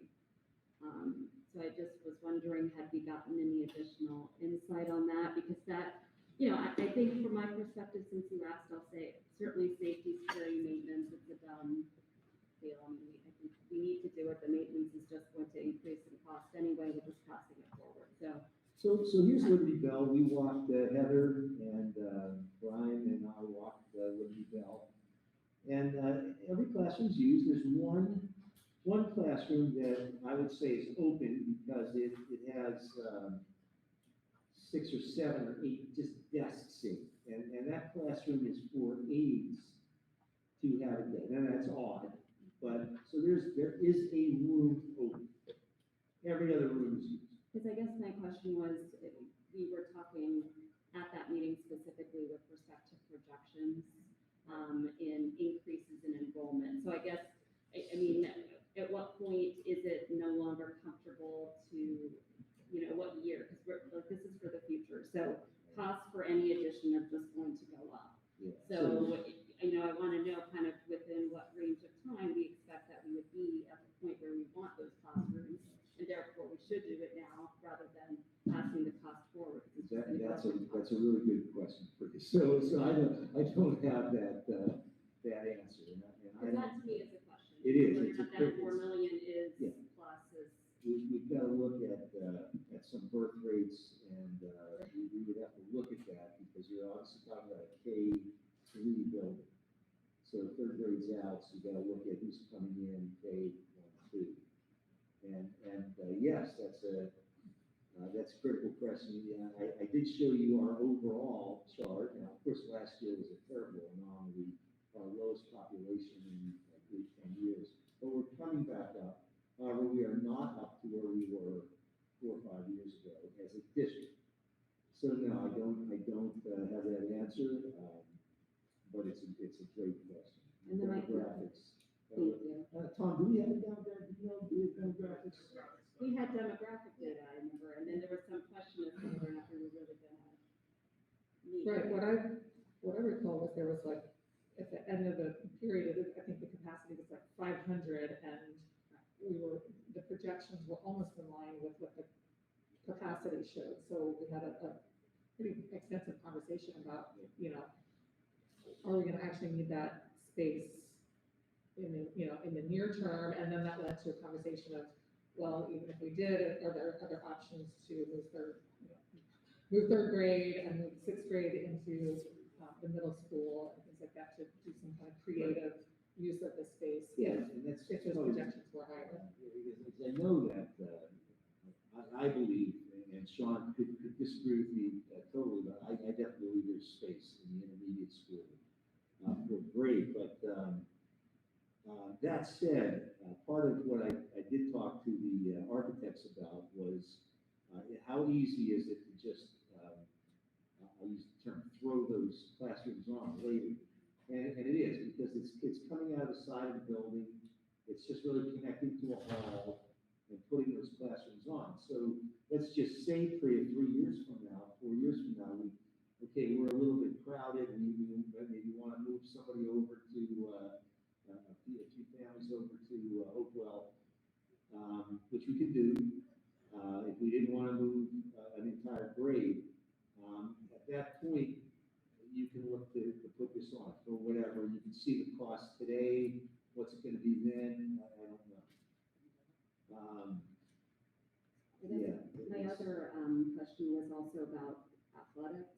I asked Mr. Zimmerman, I mean, I know we talked a lot about it at that meeting as well, and I guess what I would like to know is, just from the athletics perspective, if you were to look at, the middle school, a bit as it is with the grass field, and then the high school is turf, and then we have these options laid out to make the middle school, instead of, regular grass, you make it sod or you make it turf. I'm just wondering, I guess, which asks are, to you, in your opinion, more relevant or more important to us as a district if we have to start making decisions and trim the project down? Meaning, would you say, hey, we go more synthetic turf for the middle school and then don't do anything to the high school, for example? Or do you do grass for the middle school and,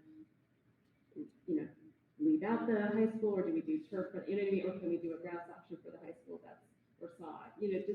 I'm wondering, weighing those, how relevant it is, because I know usage was a concern that was raised at that meeting. So putting artificial turf only down in the middle school, while it's better than having no artificial turf, it does create a logistics issue for us, because most of our teams are housed up here at the high school. So for them to be kind of practicing and being stored up here, if you will, but then have their games down there, I'm not saying it's impossible, I'm just saying it's a bit of it would be an interesting logistics. So having a turf field up at the high school, I think would be great for athletics, and also great for the performing arts, for the marching band. My major concern with the middle school would be the track, the condition of the track, and the bleachers and dust lines. That's helpful. So basically, for the middle school, then options such as sod and synthetic turf are not as, basically the way it's listed as the base bid is kind of your preference, and you had input into this, I'm assuming. Okay. have, two basic questions before getting into the nitty-gritty stuff. Every slide says that the middle school project is not included. Does that, what were we planning on doing for the middle school? Were they updates and maintenance that were necessary to the middle school that we're now not doing at all? Like, is it stuff that we need there? The middle school was initially part of this, and if you remember, we were at $47 billion. With COVID alone added about 24% to the cost. So at that point, in speaking with the superintendent at the time, we decided to put that as part of our capital plan to occur over the next 5 to 10 years, replacing the roof and the HVAC over there, secure entrance and some of the small items. So the list was roof replacement, security entrance, HVAC, projector installation, and sound system. That was it. It was estimated back in 2017 at 2.4. I'm sure it's much higher than that now. So that's the middle school. So we're doing then the safety and maintenance for every building except the middle school? Okay. And the chart here says it has the cost down there now at 5.7 million, and, because I had the exact same reaction, because this is something about that, I feel like we're. Well, yeah, the we're just safety kind of is, ignoring middle school. right, and the safety has always been like our utmost, like that's, like, let's make sure that we have the safety and security of all the buildings in check. And then, like, that should have been the most paramount thing, and now we're saying that the middle school, well, except the middle school. Am I hearing from a budgeting standpoint that, Mr. Brady said that the middle school items were included in it, sorry to make this stand up again, were included in our capital budget? So do I understand correctly that in the projections and in the budgets that Ms. Shaw showed us this evening, there is some inclusion of that because capital projects are in our projected budgets? Could you explain all of that? There's approximately $1 million in the capital project fund right now for work to occur. Additional monies are put in every year for work to occur in that budget as well. So that would occur under that budget. Okay, thanks. And how much was that number again? Currently, 1 point.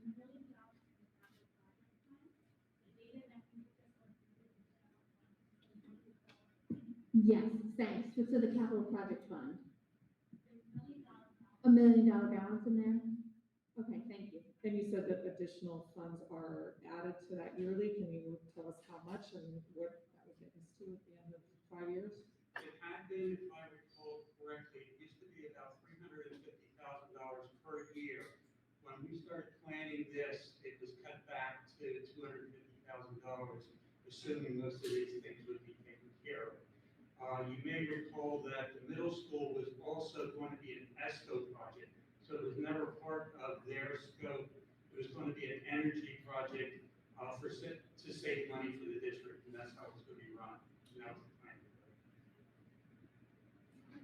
And can I assume the capital projects fund of $1 million would not just be planned to utilize for middle school, but also other capital projects that will come up, or you envision that being primarily used towards the middle school?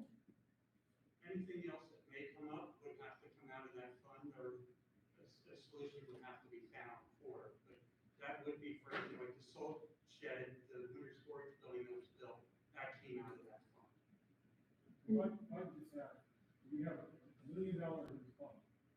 Ideally, we love the budget and fund increases each year, but in light of the deficit that we're facing, we can't do that.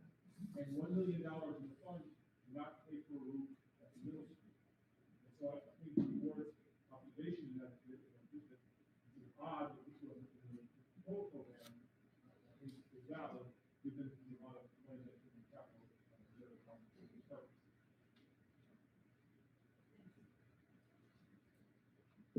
So I just want to clarify, so then there's no plans at all for the middle school? We're not, I mean, because again, the safety and security piece, I'm like, wait. So we're saying that the middle school is not on the table indefinitely? Okay. Yeah, I think that might be a bit of a problem. I suspect it's not on there because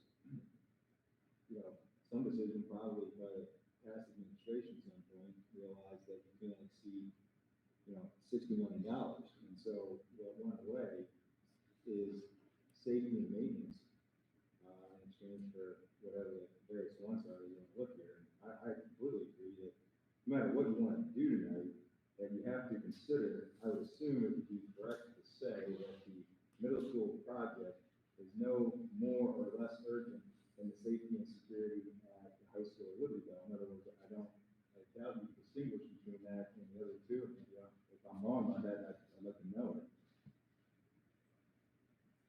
And if that's the case, then either way, you would have to assume that you're gonna spend that money over the next 5 years. So whether you wanna spend it now as part of this package, or you wanna spend it in 5, the reality is, in my mind, any half of this number makes spending additional money in the future almost impossible.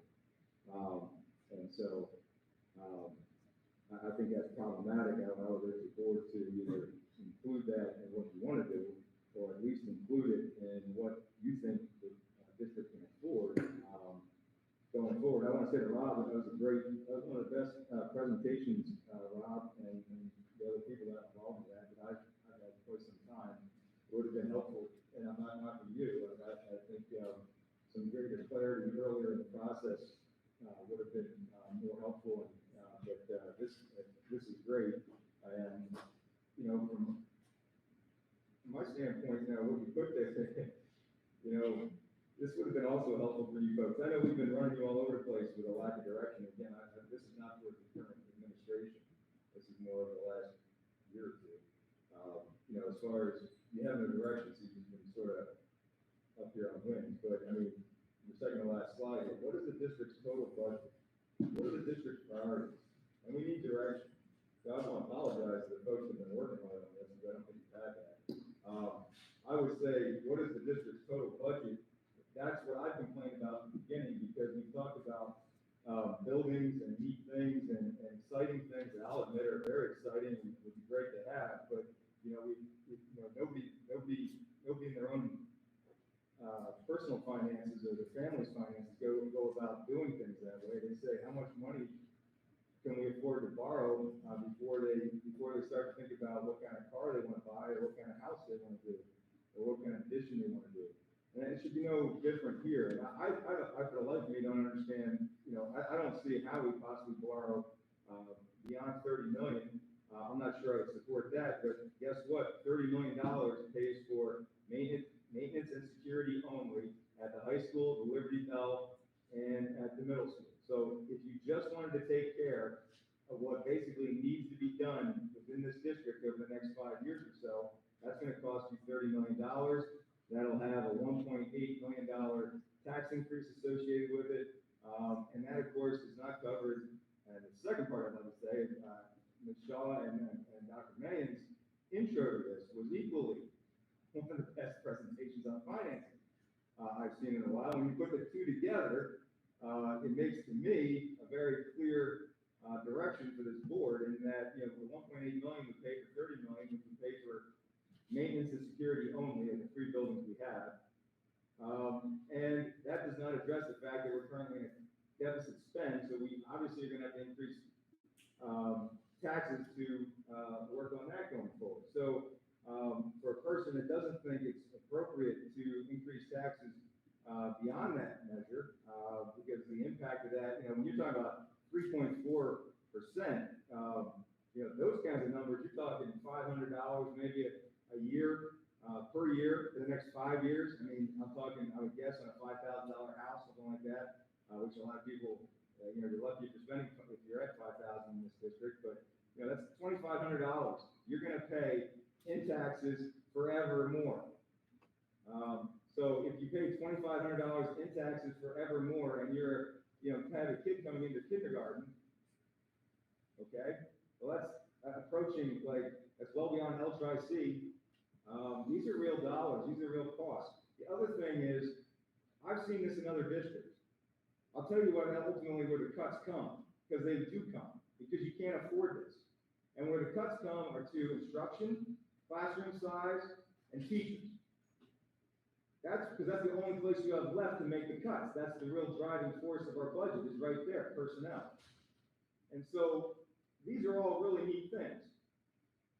But I'm convinced that this will result in a lesser education for our children if you were to adopt these types of costs, because it's gonna result in higher class sizes, reduction in additional teachers, and it's gonna put us in a hole.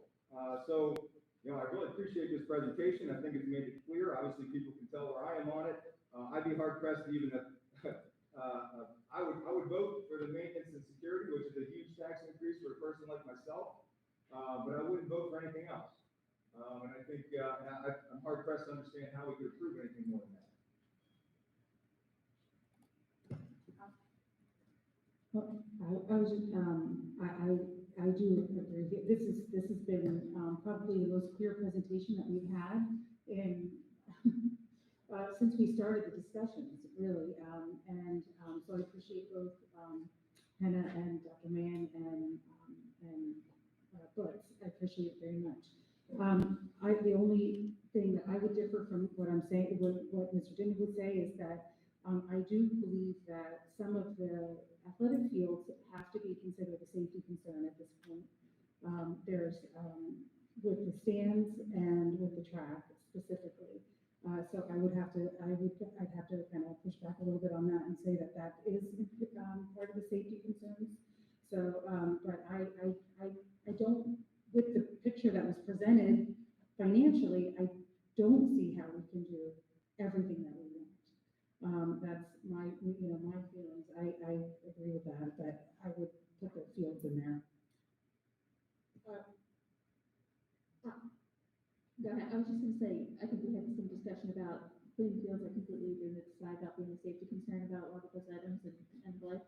But also I think we had discussions leading into this about fire safety and packing rooms and ability to move around in the music and theater program. And I would also then, if athletics are a safety concern, for the number of students we have in those spaces and how they are utilized, we did hear very early on safety concerns about that STEM, sorry, not the STEM, but the performing arts spaces currently. I'm gonna echo, Mr. Superintendent and Mrs. Desai in that, this was a really compelling presentation.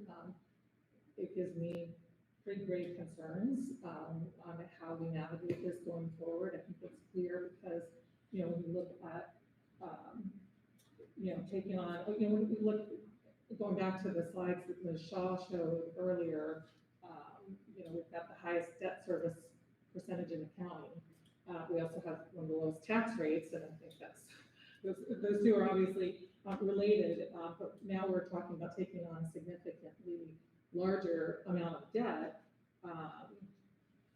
while continuing to have the structural deficits. So in looking at that last slide, if you take on $55 million of debt, that's a 3.1% increase, notwithstanding any tax increase that would be needed to address the ongoing structural deficit. So,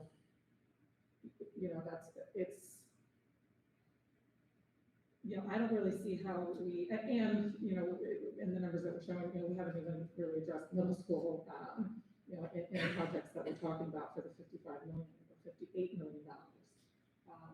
It also, if we take on that additional debt, if we were to have some other issue, emergency issue, or maxed out, I believe, in terms of our debt limits, at that. So I think it puts us in a precarious position,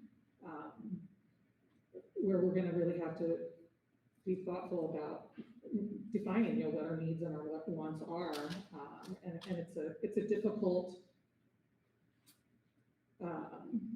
line to navigate, right? Because some of these things, we've toured, we've been at this for years, and we've toured these buildings, and we've seen, the lack of storage and the inability to do anything in that auditorium, and you can't store props or stage things. There's, we've got changing rooms, those are all in many ways needs, but, I think, just as, we'd love to have a turf field at the high school, but I think we're gonna have to make some hard decisions, because I just don't see how we can get there given the presentation tonight. I have, I agree with everything that Jeff said. I think he's absolutely 100% right. And looking at these numbers and after these presentations, yeah, it's absolutely correct.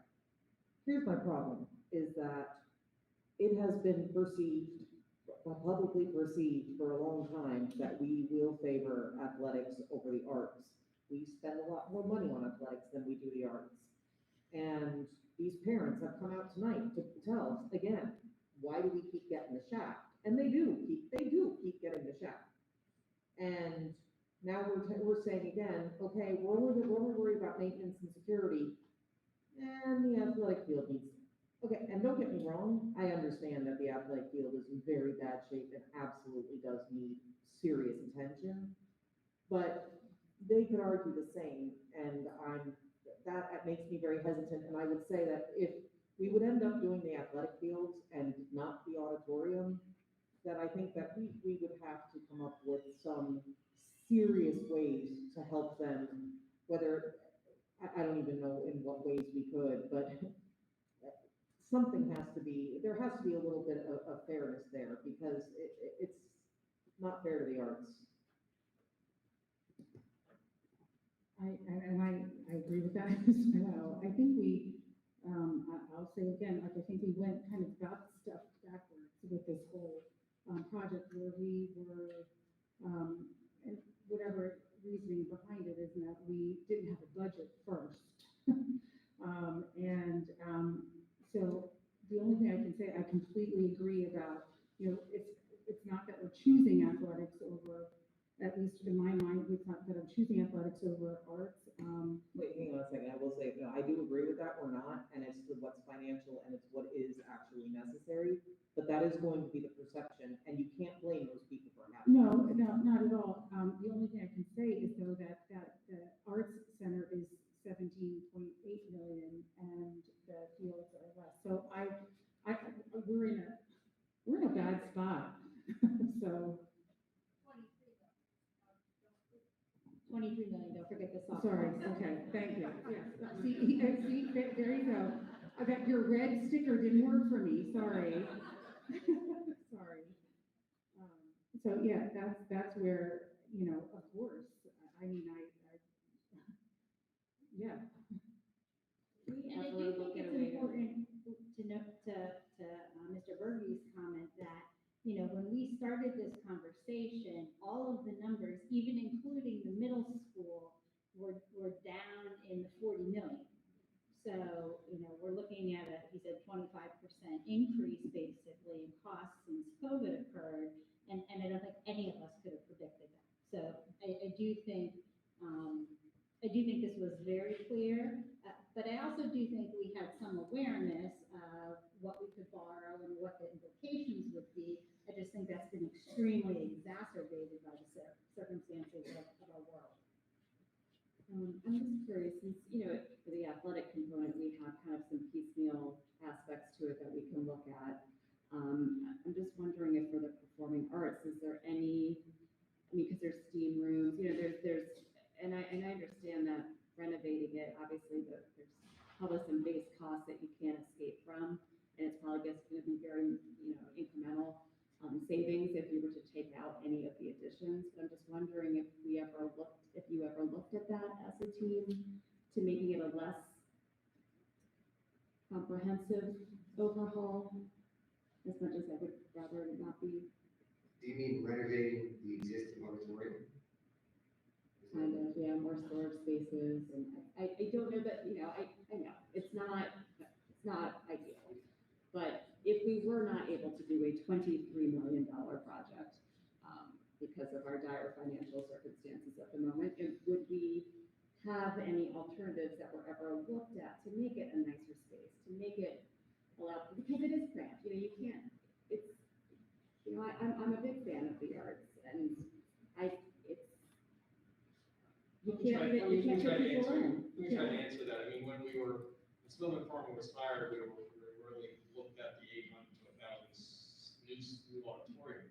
So when we go through our planning process, that was the direction.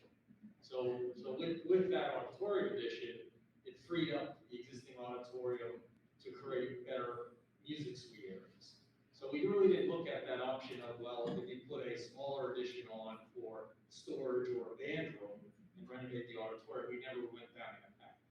Doesn't mean we can't, but we, at this point, we've not looked at that option. And the reason, to Dr. Smith's point, which is a really good one, is because at that point, we were looking at a different set of costs, and the parameters of the project allowed that to reasonably take place, but we've all been hit with this unexpected. And just to add on to that, just when we're thinking about these, I think part of when we compare athletics to the STEAM programs we're discussing, I think we also need to take into consideration that while athletics are a critical and integral part of our educational and school program, the spaces we're talking about with regard to these STEAM performing arts spaces are literally curricular spaces. And so I saw that in the presentation. I really appreciated the breaking out into buckets and all the work it took to analyze very quickly and place those. And I really want to thank you for bringing that. I think that's part of why this presentation was so informative. And I also want to thank Dr. Mann, because I know he had no small part in giving us digestible information to utilize. And so that also gives me great hope for working through these problems with you, Dr. Mann. But I want to consider the fact that these are curricular spaces, and also in the presentation I saw we talked about Liberty Bell classroom spaces. But these too are classroom spaces, because we will be filling these spaces. We've heard STEAM, well, we have STEM and STEAM spaces currently. So today, to say this isn't a classroom edition at the high school would be remiss, because these are our curricular programs. That's one. The other is, I really appreciate how Dr. Shireen brought up that last meeting in this, the population projections, and we did have a study for district-wide population projections and growth, or the opposite of growth perhaps, and how close we are to those estimates. But I would ask the same question of the high school. The question was asked about the elementary spaces and the population projections. But where are we with the high school? Because these are classroom spaces, and we at least know the students we currently have in our buildings are going to move through to the high school. So where are we?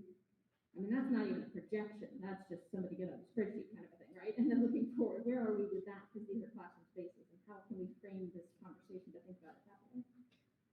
And I think just to tag on to that, the expansion of the music program that has been occurring over the years has gotten larger and larger in the younger grades, and as kids will move into the high school, and are we going to be able to accommodate the growth in programs, because we have such a bit many, athletes every year for our music program, and it has continued to expand. So, I think we have to be mindful of that as well, having space to accommodate. I also think so that we do need to balance what we can do, or what we can afford, because it's looking dangerously like it's a matter of affordability. Because that would have been one of my top first choices, was the arts center. And looking at these costs, like I said, I would like to see it happen, but I'm very nervous for where we're going, as Mr. Dimick said, with our budget and what we can afford. And I completely agree with what you're saying. I wasn't trying to place any weight. I just wanted to frame the conversation so we were aware of the spaces that we were talking about. But I agree. I agree with everything everyone said. I think we want all of this stuff, but how can we afford it? It's really hard. I did want to mention that when we first started talking about this, I think maintenance and secure entrances were what led to us thinking of other things. Because we knew if we were going to put a roof on Liberty Bell and we were going to change and make it a secure entrance, well then as long as we're doing that construction, we add some classrooms. And then we were talking about fixing the entrance to the high school, and it led to the auditorium. We're the oldest auditorium in the Lehigh Valley. And for years and years, we've been talking about the stadium and how we need a new stadium because it's just not safe. So everything has been led by safety and maintenance, and now we're at the point where we need everything fixed. I have no answer. And one last thought is that I would encourage and ask that we learn from our mistakes. So if we're going to do this, if we're going to pick a project, I think we really need to examine and do this. I don't think cutting here and there, I mean, Hopewell is a lesson learned. Because if you're going to do it well and plan it well and do it for many years to come. Let's not, I'd rather us look at one project, seats apply to each. So if we're looking at seats in a stadium and seats in an auditorium, I would rather us, because then we're not wasting any money because we are truly making an investment. So if you say 1,000 seats costs $1 million, then let's spend $1 million and let's not spend $500,000 on half as many seats, which does us really no good in either direction, if that makes sense. Does anyone else have anything else to add? Moving forward, I'm assuming Dr. Mussolini from us, a motion as to. Your discussion was, sort of fascinating to me. We are in design development, ladies and gentlemen. We are not at the start of this project. So, that's no admonition, I'm not doing that. But I'm listening to the discussion, I'm like, seems like you guys are just starting this. We're a couple of months away from bidding this, guys. So at this point, either the discussion is telling me we're stopping this, or you gotta give me a decision, us a decision. We can't go forward. So, everybody, whoever spoke, I don't know who gave these plans. I certainly didn't. But this is the plans that we have, and you have it for a number of years. So, guys, we need direction. Are we, at a minimum, in agreement that safety, security, and maintenance are, what we want to move forward with? Are we in agreement with at least that? In all buildings. All buildings. Right, and I was gonna say, including the middle school, I think we need to kind of go back a little bit on that and find out more.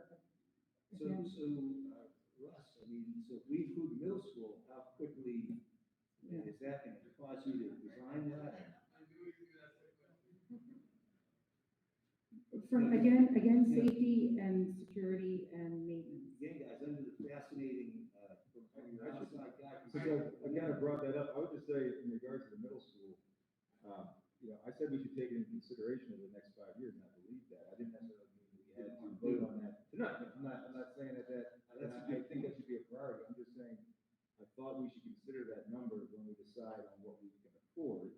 If we have plans for Liberty Bell and the high school all set for security and maintenance, I think perhaps rushing a decision on the middle school tonight.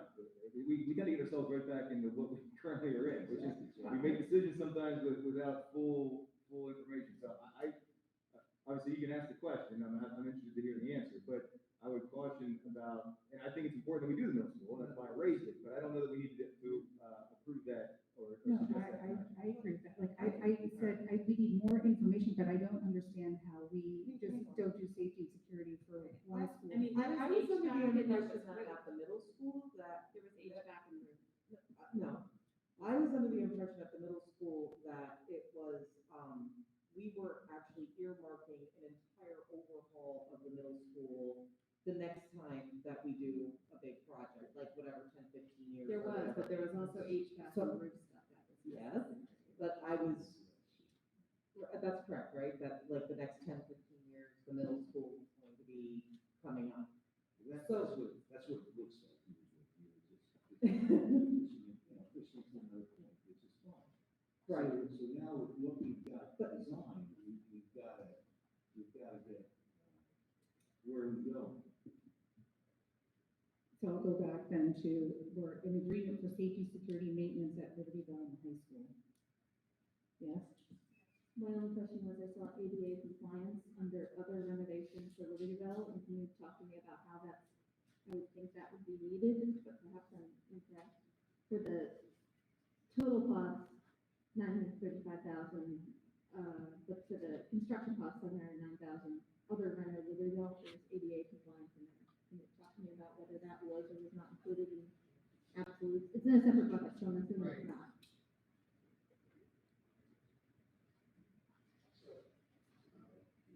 Sorry, I didn't mean to do Yeah, no, that. it's okay.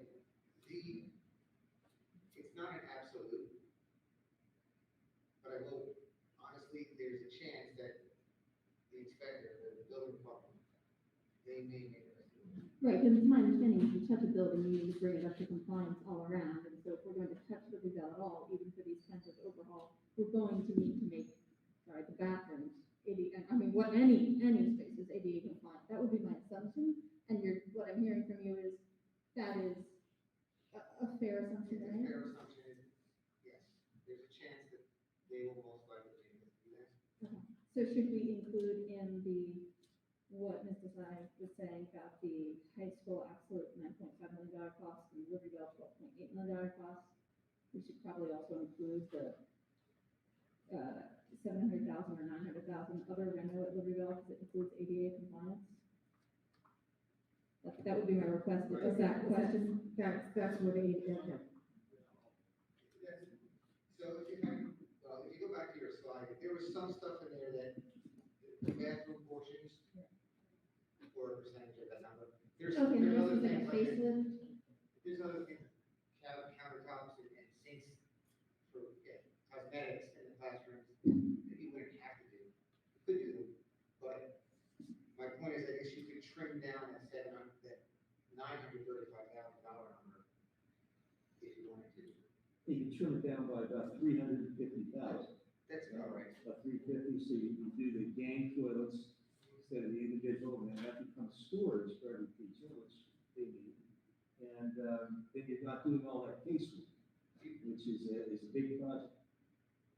You need to renovate each individual toilet in each classroom. Well, You would not have to do that then. No. Right, if you don't do that, say it's 350,000.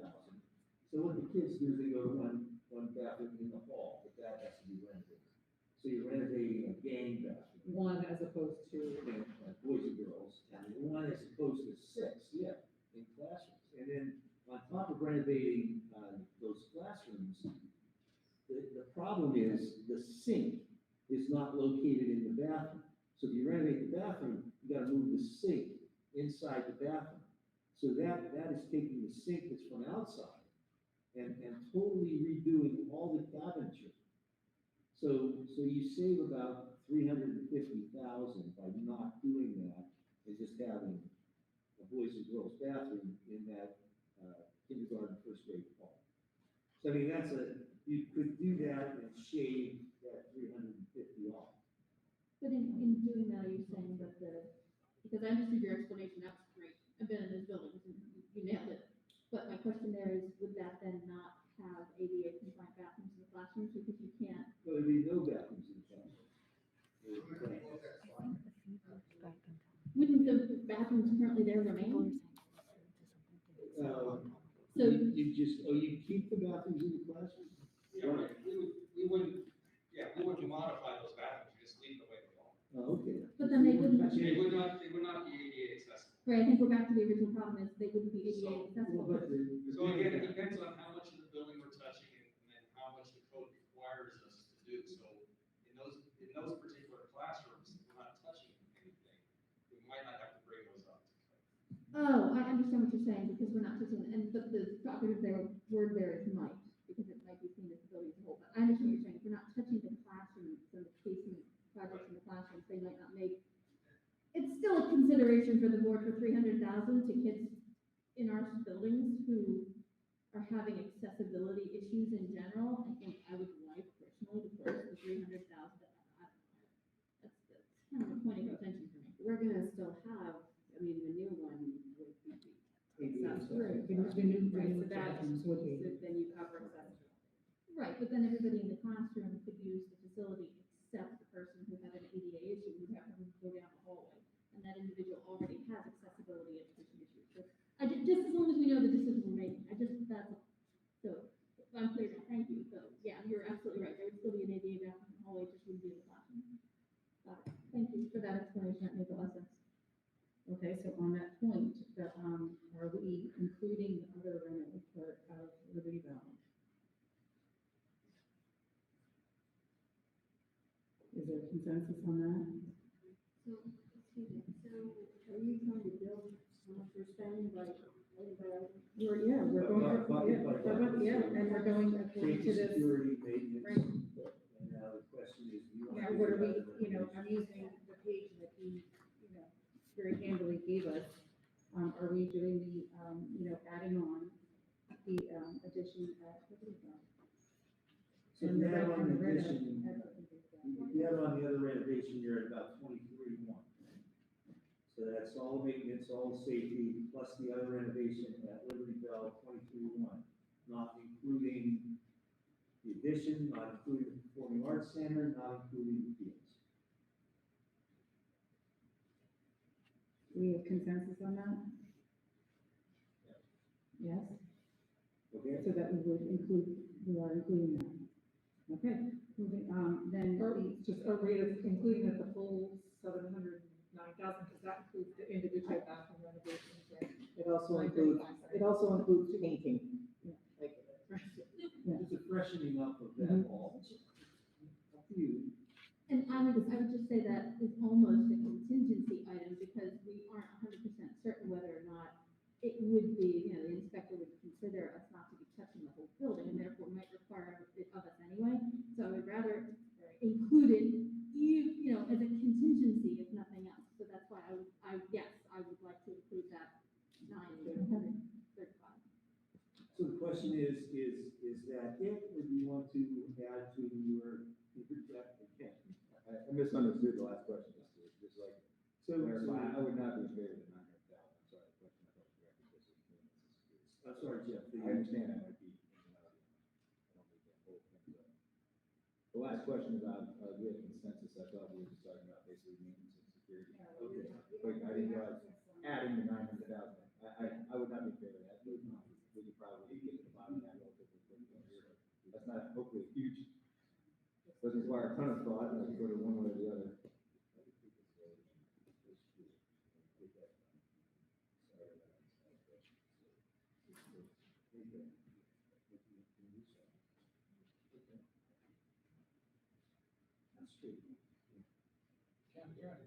so we can move, you're saying we can move forward with, just doing it as a straw poll? Yeah. Okay. So that's kind of where we are right now. So we're saying we already did the high school Libertyville maintenance safety. We're talking right now about the 903 for the other I'm sorry. I have to go through 903, I'm sorry. 935, for the, other renovation, at Libertyville. Just a straw poll, yes, no. So before we take the straw poll, just to clarify, that 935,000, we currently do not have any ADA compliant bathrooms at Libertyville? Oh, yes, that's correct. No, but they'd be added, right? There would be some added in this main, so when it Only gets, with this, with the safety maintenance money, there would be a bathroom for that use. whoa, wait, okay, I did not understand that. So I thought that I thought that the other rental included the ADA bathroom. right, that's what. But it would be at the front of the school for the assemblies. So one ADA bathroom at the very front in the entrance of the school, but none in the classroom areas. So the students would have to travel all the way to the front. Well, so we'd still be getting an ADA bathroom without spending the $900,000? That's what it sounds like. One in the front of the building for assemblies and concerts and such, nothing in throughout the building ADA compliant. I don't know that I'm willing to say yes to $1 million for that. Okay. Okay, so then am I hearing now, straw poll no on that? Yeah, 1, 2, no, okay. Okay, All right, so that's done. So you're at the Performing Arts Center, the sixth classroom. Hold on. addition, and fields. The, Performing Arts Center. So we're gonna just finish Libertyville, because it's all the Libertyville stuff. Yep, the, addition at Libertyville, for the additional 6 classrooms. What are you, No. okay. No, okay. Yes, you're still at 22.4, so, that's on page. That's And you on- still got $5 million to spend on middle school, it's on future date, right? That was, I just want to keep pointing that out, so you're really at 27, 28, in my mind. Yes. I don't mean to screw things up, keep going. Could you talk to me about what you mean by 22.4? Could you? That's,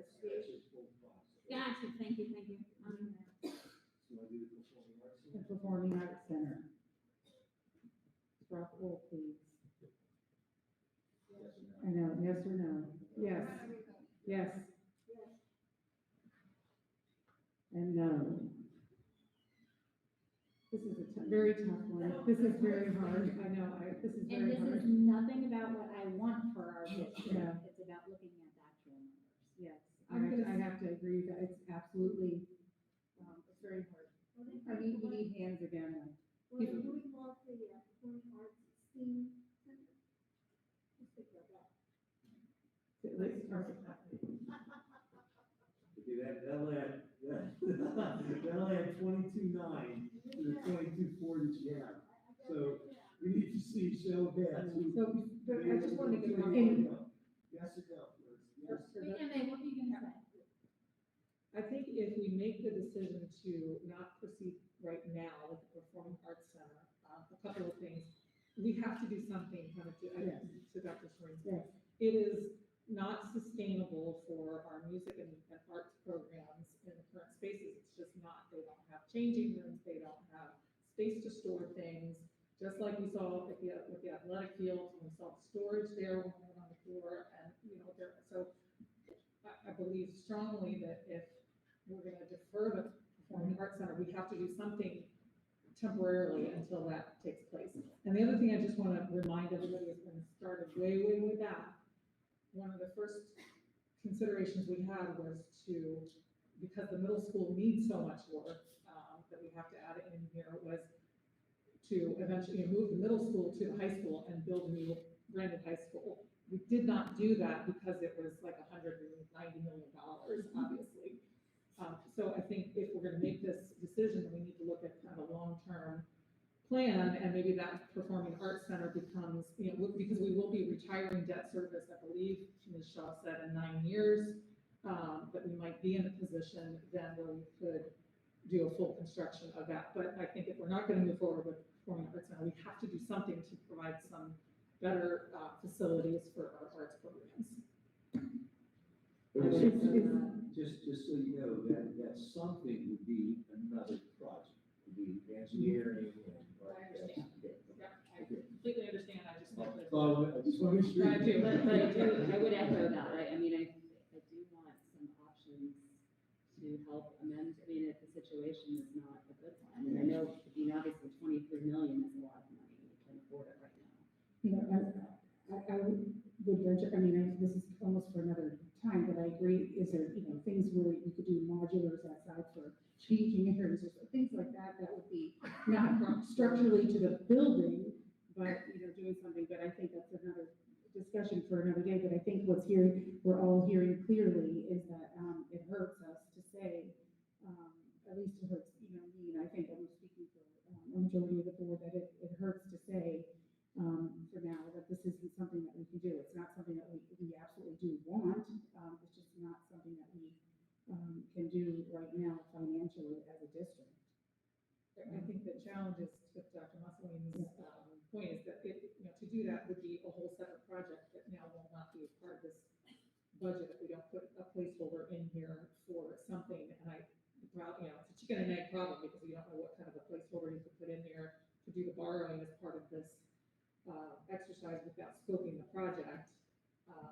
But Right, well, you can't borrow money without the scope of the project. Correct. That's why we think we design, so that's why I say it's a different project. You're basically deferring a couple of years. You're phasing this whole project, is what you're doing. You're phasing. You're just saying, okay, for this year, for 2 years, we're gonna do this, and we'll revisit in a couple of years, maybe debt comes off, we'll see what the world brings. Maybe a huge convention center comes in, or a mall comes in. You have no idea. And that's gonna be more money into the district that you don't know. I know there's plans for big things, that whether they come to fruition or not, we don't know yet. But if they do, really help the district. So all you're doing is defer, I think, this, but no, it can't be a part of this, you're right, the borrowing can't be a part of this. So, what's your pleasure?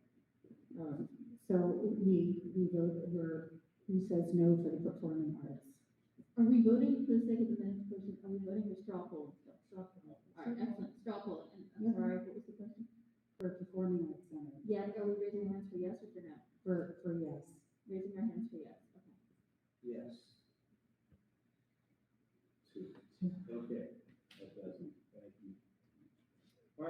thing are the fields. I have could we, to keep the costs down a little bit, I think we would save about almost 1.3 million if we redid, I understand the stadium is in major need. If we redo the entire stadium and we make that a turf field instead of a sod field and do nothing at the high school, we would save, according to, and my numbers may be wrong here, but almost 1.3 million. And it would do away with the turf field at the high school, but we would make our middle school stadium would be then a deluxe, nice, new, all done, all weather stadium. Which I was, that's kind of what I was getting at too, but it sounded like logistically that wasn't going to be Well, sustainable. it said it was gonna be not ideal, but we are in a position Yes, where we not just ideal. decided not to do the Performing Arts Center, and that's, you know, not ideal for all of our theater kids either, so people, everybody, the pain has to be No, I agree. I mean, carried by everybody. That's what I'm getting to. I think it's offer a thought, and that Dr. Rosalie is correct, that when we call it phasing or staging, it seems that the project now is about half the size of maybe what was originally contemplated. And I think this may give us, and I recognize that time is of the essence, but with respect to analyzing financing, with respect to analyzing perhaps staging projects within the scope that is being determined. I mean, this was all called for a potential reexamination and consultation with our advisors to say, what is the best way that we can proceed, keeping in mind that there's, I think, a universal desire to do something for our fine arts students that may be smaller in scope. I don't know, maybe it's better lighting or better sound or, yeah, it was totally speculative. So I think this would give an opportunity for a new conversation to take place. And because I've asked, you know, we're doing 2 rooms simultaneously next year with limitations on materials and labor. Does that present a challenge? It's hard to know, of course, but does it make sense to stage over time these projects, prioritizing safety? But you know, no, I don't think there's a single project. If there is one, we would do it first that says there's an immediate crisis with respect to safety. These are important things to do. So I think that the board and completely agree with Dr. Mussolini at times of the essence. Whatever decision is first tonight prompts us to re-examine what we're doing, given the new scope of what we're looking at, and saying, how can we drive the most out of this for the district and the students, you know, utilizing the advice of our talented people who are here to support the project. And please disagree with me, that's not something that makes sense, or. I do agree with you, and, but I don't want to start from square one. And after doing all this and getting here, I think it's important to note, especially for people that maybe haven't been following along with this from the beginning, that had COVID not happened, everything on this list would be done if these costs wouldn't have gone up like they did. And it's not like we've gone for the last 2 years and have accomplished nothing. Things happen that would be on our control, and now this is where we are. And I think that's important to know, because a lot of people haven't been following along, and now they think, oh, well, you spent 2 years and now you're doing nothing, and that's not the case. Right, we put the whole project on hold because of COVID for over a year.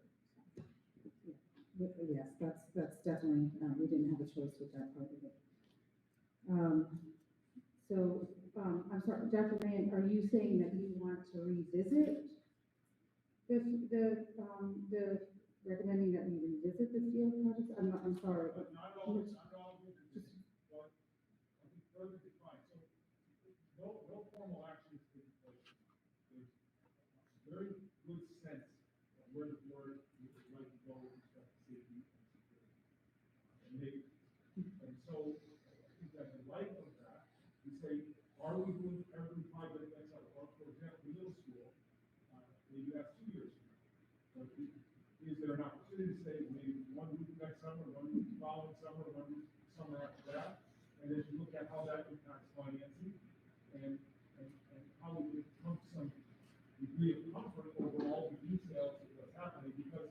Well, the presentation is excellent.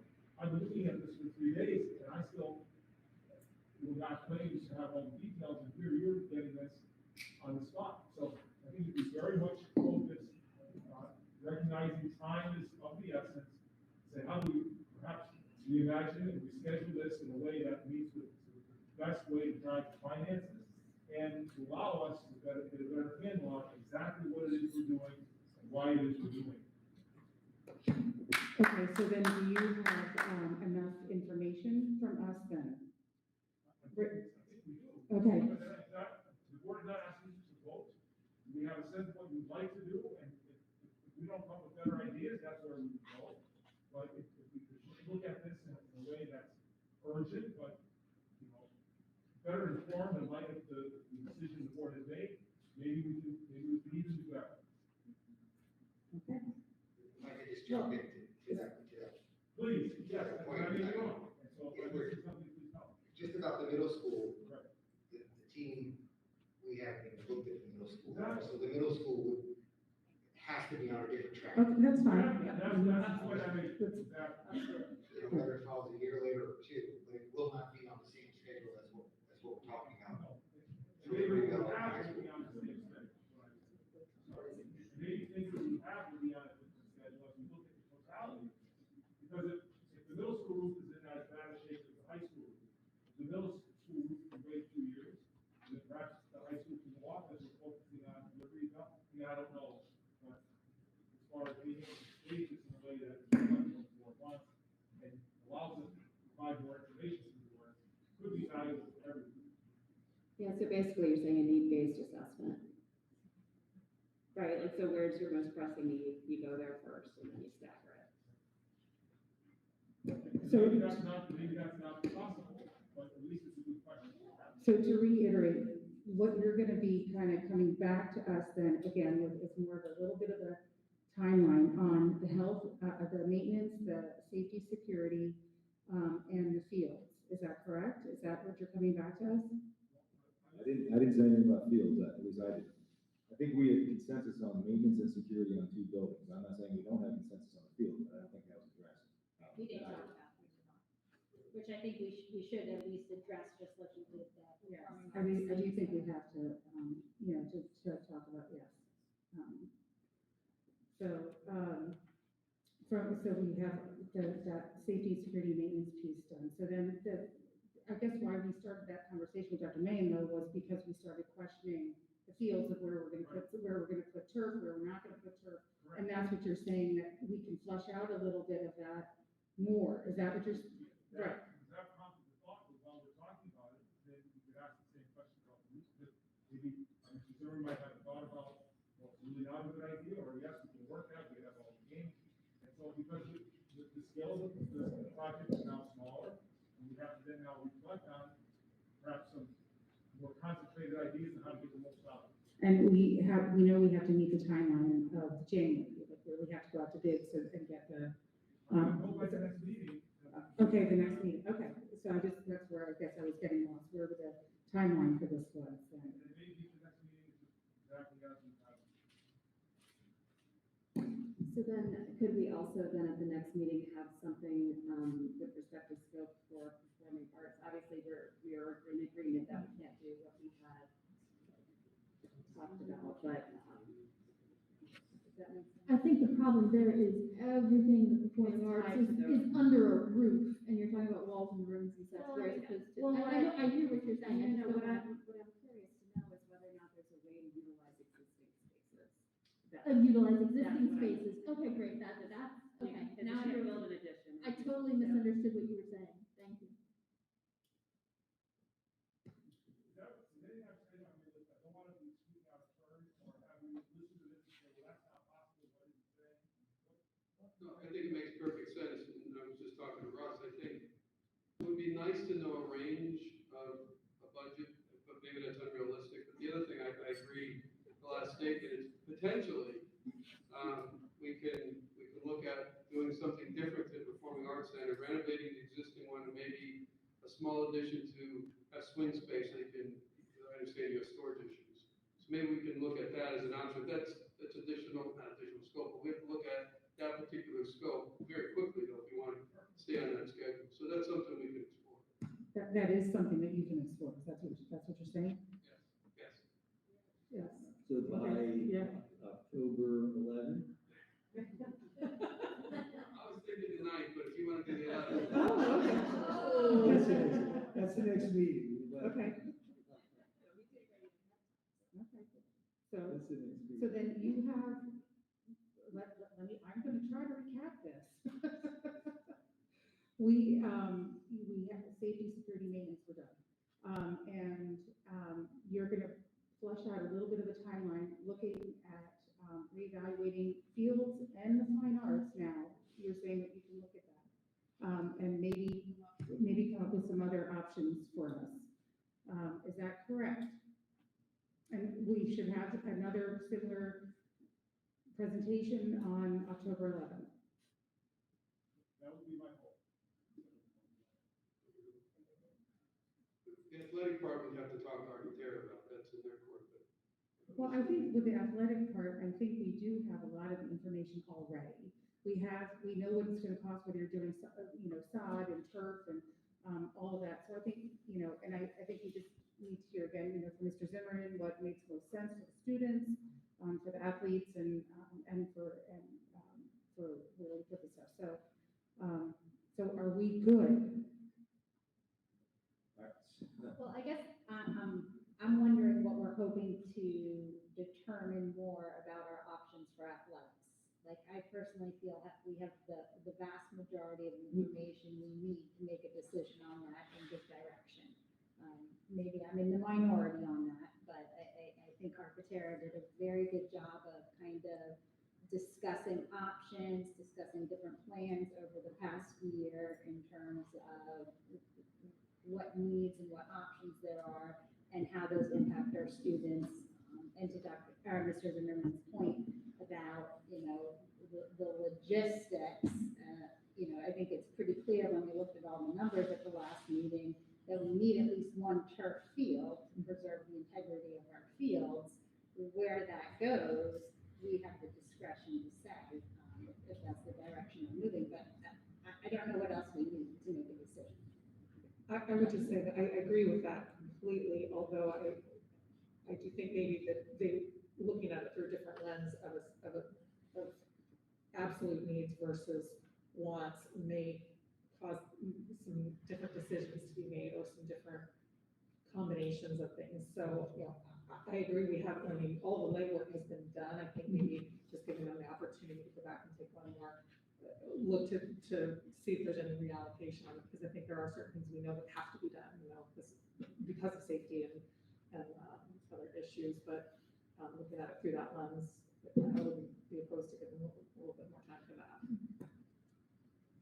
I just keep coming back to,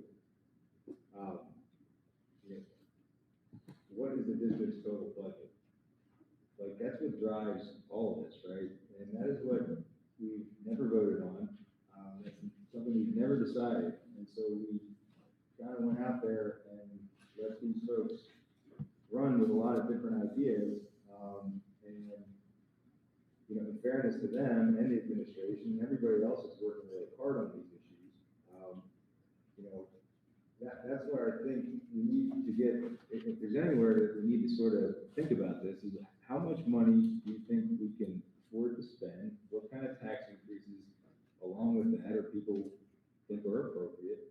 And then we could provide, as I think Dr. Mann has indicated, that you have an idea of what the budget is, and then you maybe look at some phases and you try to figure out how to get the most out of, people do want an arts issue. There's something, I don't imagine how we could ever pay for an auditorium, but as Dr. Stream said, maybe there's something that can be done there. There's something that possibly can be done on the athletic side. And then maintenance and security, obviously, is a driving force that we've brought consensus on already, and maybe we figure out if we do that over 1 year, 2 years, one building, two buildings. But the driving force behind all this, in my mind, has always been the budget, which we've never settled on. And I understand there's been inflationary pressures put on things, and things have gone up on us. That's true. But I don't even know if we ever had consensus on the 40 or whatever it once was. I certainly did not. But I think that's where we've been led, I don't think we've been clear on how we want to do this. And I think this last page that Rob has put together here, what is the district's total budget? And then what are the district priorities, right? And then direction on the timing and how we do that, is I think what also Dr. Mann indicated. So I don't know that we can figure all that out tonight.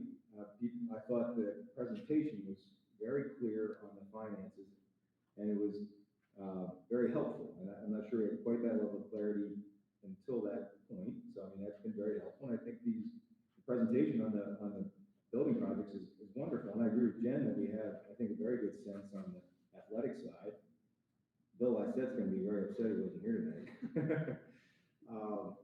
But I really think we need to sit down and figure out what kind of budget over a couple of years we can afford and what kind of taxes we're going to get set. And we should probably try to listen to folks. We haven't gotten a whole lot of feedback from the community on this issue. We had very little feedback from and maybe they're okay with it. I'm kind of surprised. I've heard almost nothing from people without kids in this district saying much of anything about this. That's my been experience. Maybe other people have had a different experience, but I've not heard a large outcry from those individuals. So, and there obviously is a demand from people in the district for better arts and better athletics. And I think it's just incumbent upon us, and I would hope the entire community would agree that a sound building and a secure building is obviously first necessity for our students that I think we have to address. So those are just a long way of saying, I really think we've got to get to a number for these folks. I think it's only fair to everybody involved, and I know we keep dancing around that, and I know that drives everything, but that's the point. And I know we kind of feel like sometimes we're pulling it out of thin air, because I'm very much against that, but I often feel that way too. But I do think some of the guidance we got tonight goes a long ways in informing us about what we really think is appropriate. At least that's the way I feel about it. So I don't disagree with you, Mr. Deming. I think that's a very reasonable way to approach it. I think what would be helpful is if we could have the additional information just for myself, at least by the next meeting, because obviously we're under a with respect to timetable, just to understand how potentially we could phase something if it comes down to that. If we can't, in the interest of fiscal responsibility, spend the money now. I would be curious to know what they come back with so that we have some improvement with respect to performing arts and athletics, given the situation that we're in. I also think it's valid to allow for a week to let this absorb, the financial information in combination with this fantastic presentation that I wish I'd had years ago. And also to incorporate the community's feedback. I have certainly heard plenty with respect to the Performing Arts Center athletics. I haven't heard as much with respect to the tax increase. So I think, this probably would be more news to the community with respect to what it would take when it comes to taxes to allow for the expenditures that we want, I guess. So I think it's valid to at least give it another week, 2 weeks. So I would be inclined to throw out 30 million at a 1.8% increase, which is about half of the Act 31 index, which still gives us space for, phasing in tax increases over the next 5 years to balance the budget. Are you saying you want to make a motion for that? So I guess I was, throwing it out as a point to talk about because they're asking for a number, and that's a number I would feel comfortable with. I think that's fair in assessing our needs for safety and security, with the intention of having flexibility to phase in the middle school or performing arts needs, et cetera, moving forward. Where that extra flexibility comes in, we would have to determine that as a board, but I think I'm comfortable with that base start, and that's what I hear they're asking for. So, Ms. Montaigne, maybe you can, You're not making a motion. You're not making a motion right now, because you actually can't make a motion. Right. I was just throwing out my opinion.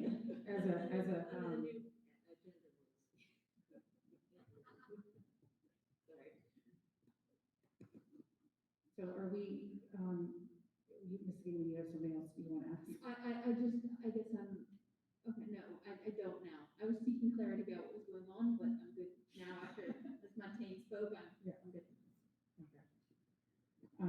So we are, I mean, we're obviously committing to at least 22.4. That's what we're committing to, and does that give you at least some place to start? And enough that you guys can, know where you're headed, at least for the next 2 weeks? Is that enough for you? Yes? Okay. So Hannah, just in terms of borrowing, what kind of time frame are we on, or is there no time frame, or? The borrowing timeframe, you can get everything accomplished within 60 to 90 days of when we get worked out. So once we have, design development numbers and we know where we are, it's gotta be 60 to 90 days before we bid it? No, 60, 90 days at the same time they are bidding it out. Okay. So the way I think it is, I heard, March received bids. Second week of March, recommend options. We would actually be able to time the financing to be at that same meeting when the bids are. I see, so we have time to, Yes. to bid this. Beautiful, thank you. Okay. Thank you, everyone who contributed to that, presentations, to the discussion, to everything. Thank you. Thank you, appreciate it, very much. May I ask the gentleman from Woods a question before they leave? I'm sorry. Moving on, so we went out of order, so we did First reading, so, first reading. we got a number of board policies, all, basically dealing with, talking about 3 dealing with governance, how you run meetings, how you govern yourself. And then 2, were highly recommended that we get in there for discrimination and anti-discrimination, sexual harassment. There is not much, if I can just talk this through quickly, there's not much in 104 or 103 that you've got a whole lot of leeway on. You do have some leeway, as we discussed, 006 and 61 in, at the workshop. But policy 903, we did not discuss at the workshop, and whether I used fortunately or unfortunately, that's probably where you have the most leeway to do what you would like with that policy. That's a totally new policy recommendation from PSEA and PSBA, the School Boards Association, recommended that policy. So you can tell me how you want to approach this. Like I said, 6 and 6.1, we discussed pretty thoroughly and have changes. So, tell me what you want to do with the rest. You want to save it for a workshop? Are you talking about 903, did you say? Pardon? Did you say 903? 903 is one we did not discuss in the workshop, but one that you've got, there's a lot of leeway there. You know, you like, for example, PSBA recommends in policy 903 that you limit both ends of the public speaking to 60 minutes. You don't want to do that, you take that out. You want to make it 90 minutes, you want to make it 120 minutes, it's up to you. This is how you govern yourself. Because that was the only, I liked a lot of what I saw in these policies, but the one thing that I did disagree with is the portion of the meeting during which the public is invited to speak shall be limited to 60 minutes.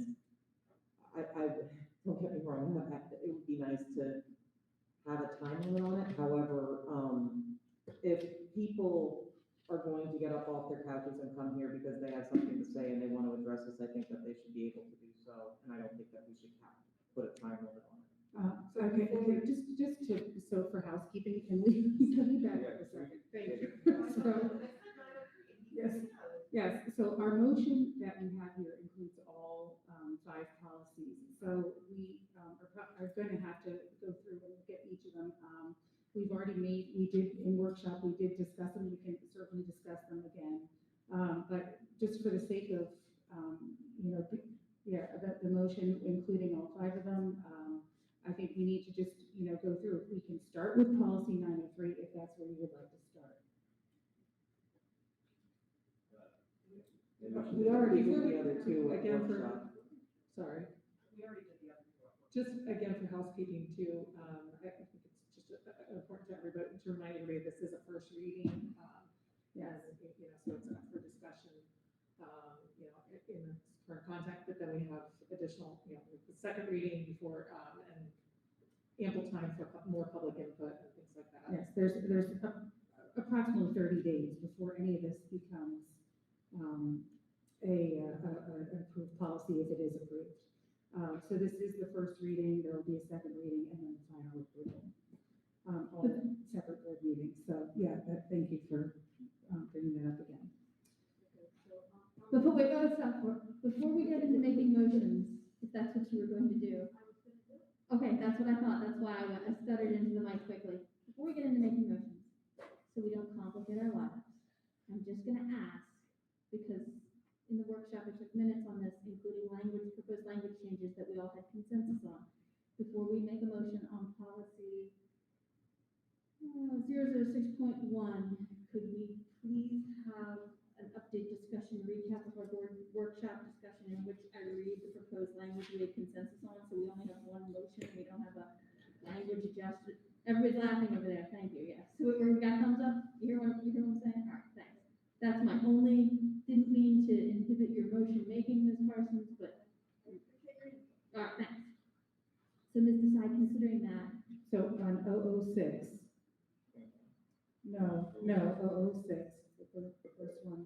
06, second page, agenda preparation is superintendent in cooperation with the board president. That's what you've had. So we are taking out the cooperation with the board secretary. And I think that's the only change. I'm gonna need help on taking these minutes right now. If I'm gonna think about voting, and can somebody please help me with these language changes? Like, anybody? Hands? Yeah, all right, Mr. Cross is gonna help me with the language changes. Can I get a second board member to help me with these language? Emma is gonna help, all right. We have 3 people on this now, thanks, appreciate it. So the only change, so far is for the board president piece with the agenda, and then the other one? The other one is the second to the last page. Sorry, these pages are not numbered, but anyway, second to the last page, under committee meetings.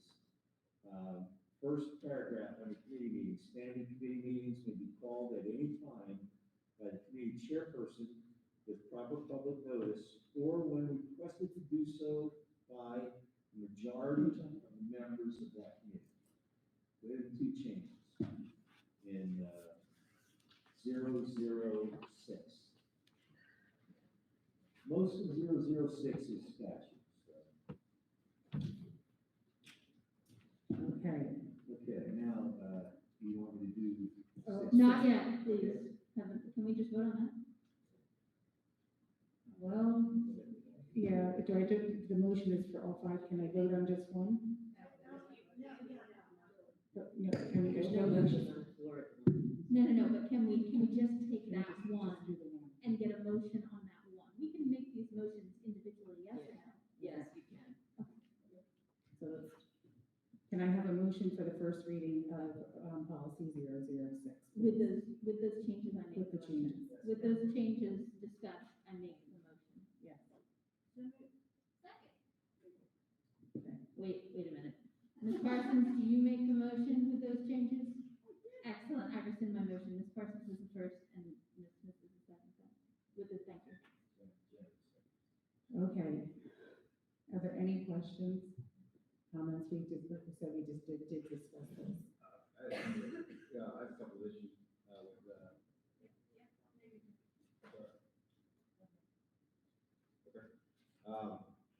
yeah, I mean, I would have had the same issues at workshop, so, I'm sorry.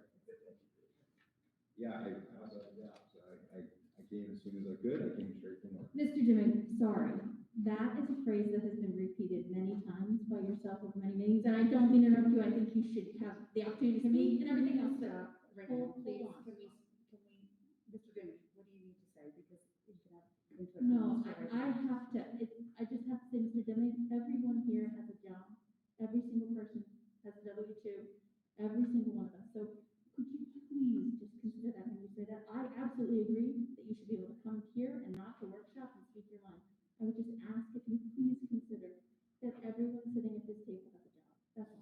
I do consider that, and for that reason, I would have no problem with people being held over at work and coming. That was the only thing I meant by that. The comment that was made to me was, why weren't you here? I answered the comment that I was at work, that you can check me out. I walked out of the gate, which is controlled by electronics, at 7 o'clock and drove here. That was the only reason I made the Let's comment. move forward, please. Let's just move The on, reason I made please. the comment is because it was a comment to me. Yeah, please, go ahead. Thank you. So, the order of business on page 3 indicates public commentary, agenda items only, public commentary open. I'm not in agreement with that. We're talking about item right on here? We're talking about 006. Volume 4. I don't have page numbers, so if you could help me out.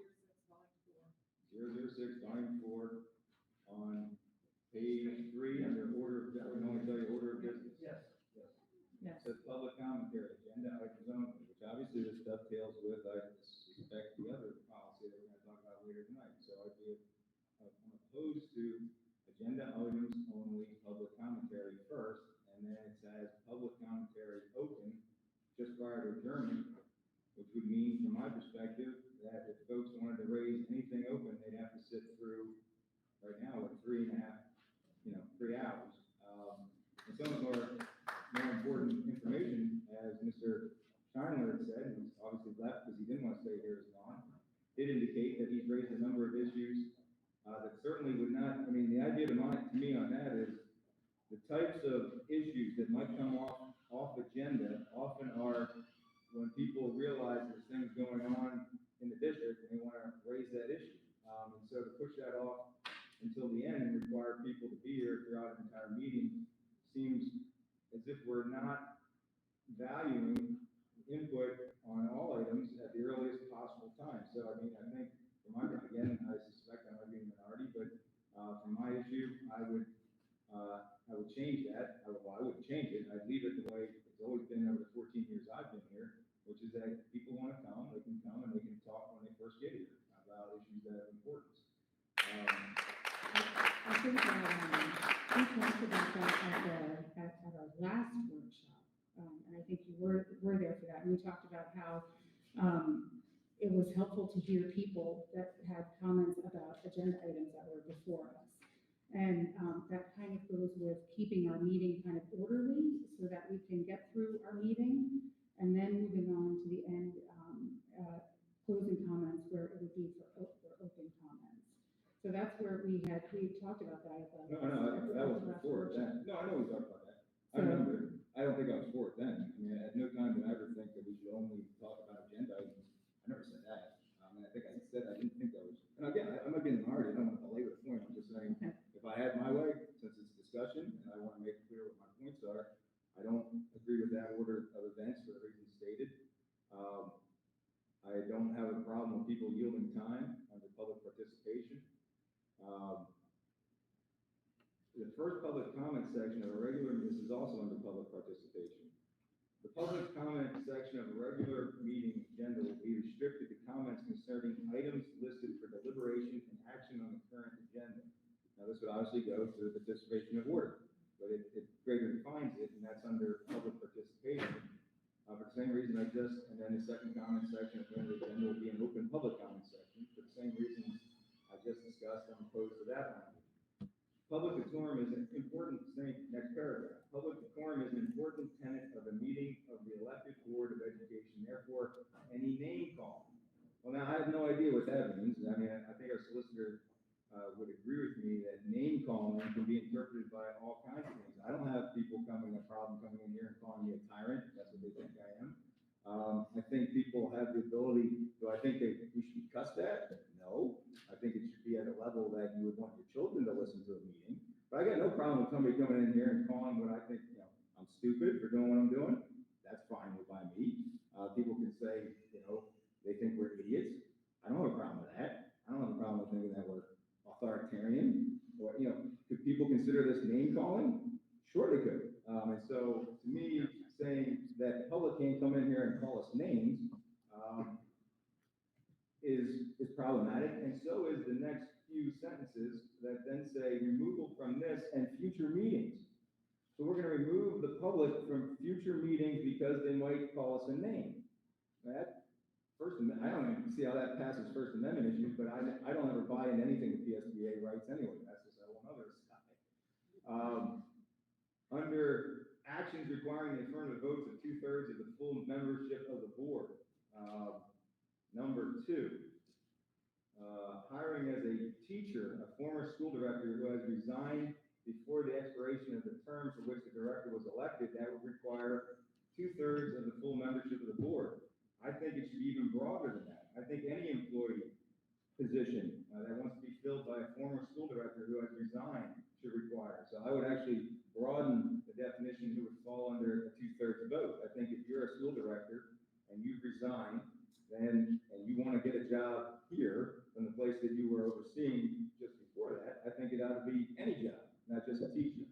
Just to clarify though, Jeff, Yep. correct me if I'm wrong, Dr. Busman, I believe that because the way it was explained earlier, is that's footnoted with the statutory. Yeah, but we can go above the statute. I mean, Oh, so as far as I'm concerned, you can always go, you can't go below it.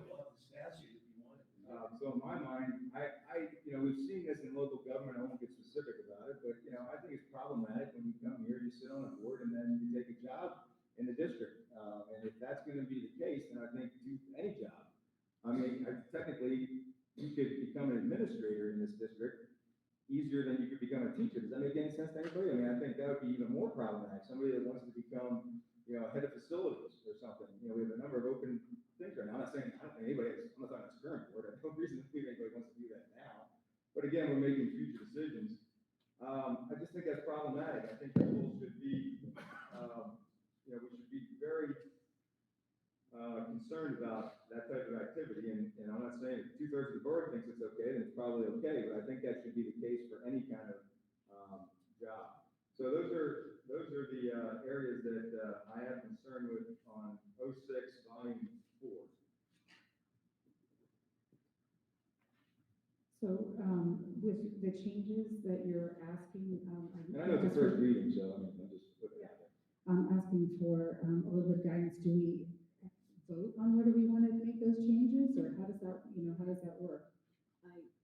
Mr. Dimick did not make this a motion or amend the current motion. So the current motion on the floor is simply to approve as a first reading, this policy as amended. As amended from the workshop, okay? Could I ask you a quick question about the point of our solicitor, Ms. Montaigne? Hi, it's Emily Tottenberger. I know masks and mics, and thank you for coming out tonight. Just with regard to that, item, bottom quarter, 2.2, Mr. Dimmick was talking about, hiring as a teacher, a former school director who's resigned. Could you explain how that ties into statutorily my understanding of the duration of time that needs to pass between an individual not being a board member and being employed by the district? Isn't that 4-year? I thought there was a recent act, but could you clarify? Yeah, there is a provision in the school code that requires that there is a separation of time. So in order, you can change that, but you have to have a board vote, and I believe it is 2/3 in the school code. So you can make an exception, but it has to be a public board vote to allow that, so that you don't run afoul of, anything that could be perceived as an ethics violation. Thank you. So it provides there must be a separation of time. It doesn't specify what that separation of time is, and it provides that amount of time can be overridden by 2. Thanks, that makes sense. I appreciate it. Yeah. And while I alluded to this in the workshop, while I do understand the concept and the desire for increased efficiency to have agenda-only items talked about in the first public comment, I also do think that it does place an unfair burden on community members, especially if you have younger kids, depending on what your work schedule is. It's not very uncommon for our meetings, the second public comment to not be till 11 o'clock. And I think, like I said, I think that's an unfair burden have the ability to listen at any point. We're going to be here for the duration, so why not give the public that flexibility?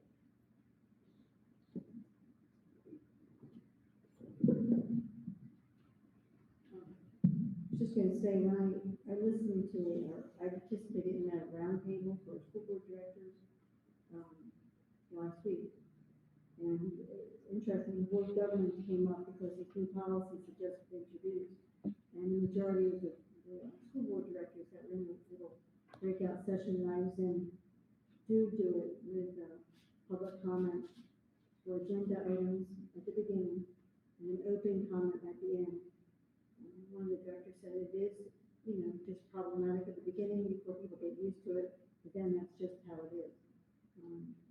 And I do understand and empathize with people that have to leave, they are waiting to make their comments. But it is a business meeting, and I think that should be our priority. Thank you. Go ahead. Well, I just, I'm still conflicted about this, and if I recall correctly, this really was first suggested quite a while back, by somebody, from the solicitor's offices, because it is the norm for most of school boards, and so just getting us to be more consistent with how things are done. I don't know if there's, but I think we do need, I am mindful of community members who might want to speak and not have to wait through a 3-hour meeting. I don't know if we could, on a case like, adopt the policy, but, if somebody has a, special circumstance where they can't stay, we could allow them to speak on a non-agenda item. I complicate things more. I can tell you that for districts that have adopted the two-part policy, which is in our experience most, but not all, that then going on and making exceptions creates a lot of difficulty for the boards, because then everything is an exception. Right. Yeah. If I just could add to that about, I appreciate the unfair burden comment about folks that they can plan to come out and speak at the beginning, they can plan more effectively. But I would look at the other side of that coin and say it's also unfair to those individuals who look at the agenda and want to specifically come and hear and participate in those items that are on the agenda. It's also unfair to those individuals to ask them to stay up until, the other night we had a significant vote about masking. And some of those teachers, for instance, were staying up and listening to this board meeting to hear whether or not they should or shouldn't plan their classroom opening exercises or what for their classroom the next day. So I think it does cut both ways there. And on top of that, there are other ways in which individuals can their voices heard. Make their voices heard. We have email, we have other platforms of communication, so that if you can't make it to that first comment period, and it's just a different form of planning. And who's to say it might be more convenient for someone to come at 9 o'clock at night and towards the end of the meeting because they can't get out of work to make it, or maybe it's easier to get out of work in a shift. I'm just saying, I think it cuts a lot of different ways. Okay, are there any other comments about this? Just one other question, I guess, from our solicitor, because you have more exposure and attend these. Can you just give us a sense of how it works in practice for these other boards that do it? Is it problematic in their communities? Or are they feeling like their opinions aren't being heard for some reason if they have to speak at the end versus the beginning? Just because we're talking about it in hypotheticals as opposed to in practice, if you can see more of it in reality. Okay, I'm not prepared to quantify it, but I would say, as Parsons has said, once everybody gets used to that format, it seems pretty seamless. There are requests for exceptions. Typically, our advice is you're going to run into rough waters if you do that. However, it doesn't seem problematic in my observation. I'm not speaking as a community member, but the meeting seems to flow. The boards get to their business. There is, it's a statutory obligation to allow for public public comment on voting items. So you have to have that. It's a question of whether you want to put parameters around it. And for districts that sort of, it's always been done that way, nobody seems, that's all they know. So it wouldn't be some change like it would be for here. The other boards have lack of transparency So, in lives. so can we, go ahead and move forward with voting? All of those in favor in, first reading of policy 006, all those in favor? As amended, all those in favor? Opposed? No. I'm gonna vote no as well. Okay, now to do math. Yeah, okay, thank you.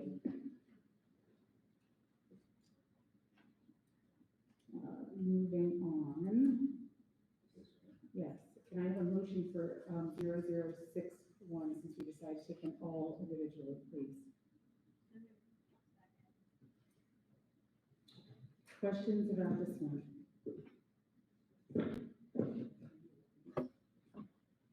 Yeah, did you put the motion with Yes, that? This is 006.1, correct? Yes, 006.1. Was amended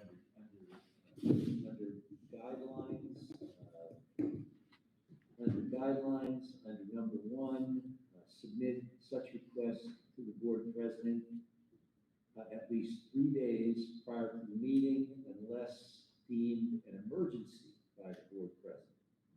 And then number three, participate in the entire board meeting or participate in the entire motion, question, and vote on certain items. Guidelines there are talking about a school director being called away from work or vacation and the ability to telephonically vote at a meeting. They were the two changes. Any other questions or concerns about that one? My other question was the motion made with those changes? The motion was it for amended? Yes, for the With amendment. those amendments? Mhm. Thank you. Okay, all those in favor? Opposed? And abstentions? Okay. Moving on to policy 903. Okay, so this one we did not discuss.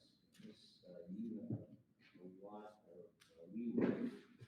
As you can see, when you open it up on your computer, you see the blue behind it, there are the statutes, and the rest is really not statutory and just PSBA suggestions for boards. So, for example, we just determined that the board will require that all public comments contain agendas be made at the beginning of each meeting and then non-agenda at the end. So that was already done in a previous policy. This is just to connect the dots on policy. But under guidelines is probably where you want to look.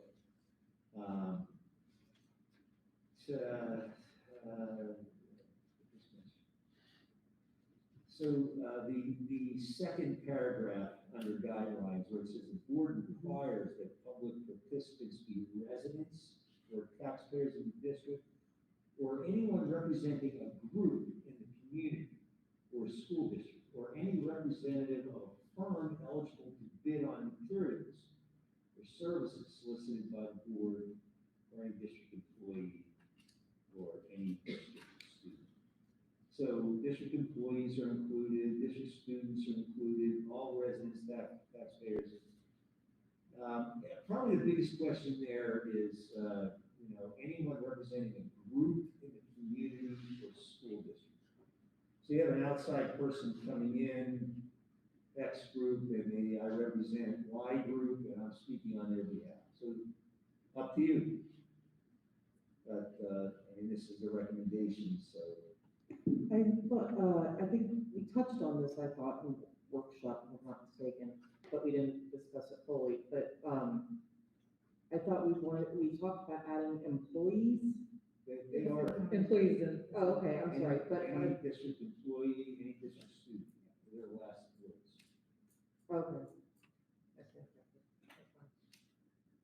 I mean, if you're fine with that, that's fine. The next one, again. Well, Go ahead. I'm sorry. I don't understand why you would have anyone representing a group in the community. Yeah, what's up? No, go ahead. I didn't want to interrupt you. Yeah, it's representing a group. The only thing, that I could recall, Yeah, the example I can recall from a board meeting is that, an individual who was, legally representing a group, but I don't think that is what this is talking about. No, and I had the same question when I saw it, and I circled it when I thought before, Well, no, just because I think it it wasn't. is what it's talking. I mean, It would be inclusive to that, but I don't think it's. Yeah. So I know a district down south of us, prior to the masking ruling by the state, was being sued by a number of special ed parents. And the attorney that lived outside that district, would have maybe possibly made a presentation. So there's somebody representing a group that would be outside the district, but obviously there will be a lawsuit against the board, which was ended when the masking order came into effect. So I had the same question as Parsons did in terms of, because I think maybe the issue is the language isn't clear, because it just says anybody representing a group. Well, that's not legal representation, doesn't say legal representation. No, it could be anybody, it could be, one of the Philadelphia Eagles comes in and they're representing a midget football team in the area. I'm representing this team, I want to get them more support, I'd like the board to help out.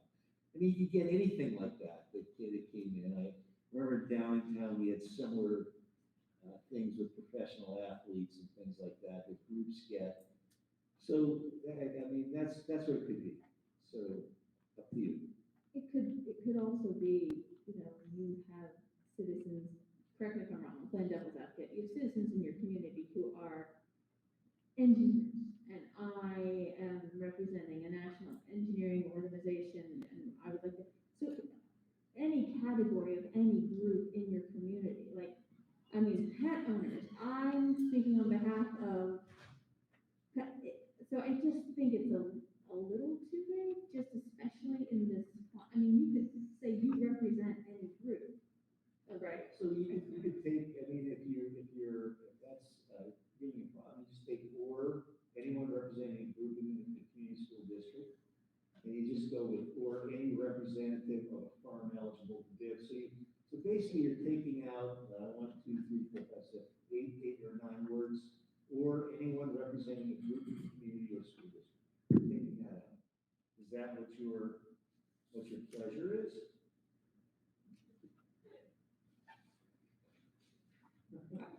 I think it would be, I think it's clear, because I just think the language is pretty broad.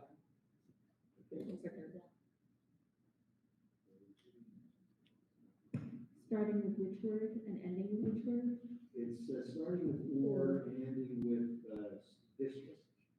And then you would pick up, so the paragraph would read, the board requires that public participants be residents or taxpayers of the district, or any representative of a firm eligible to bid on materials or services solicited by the board, or any district employee, or any district student.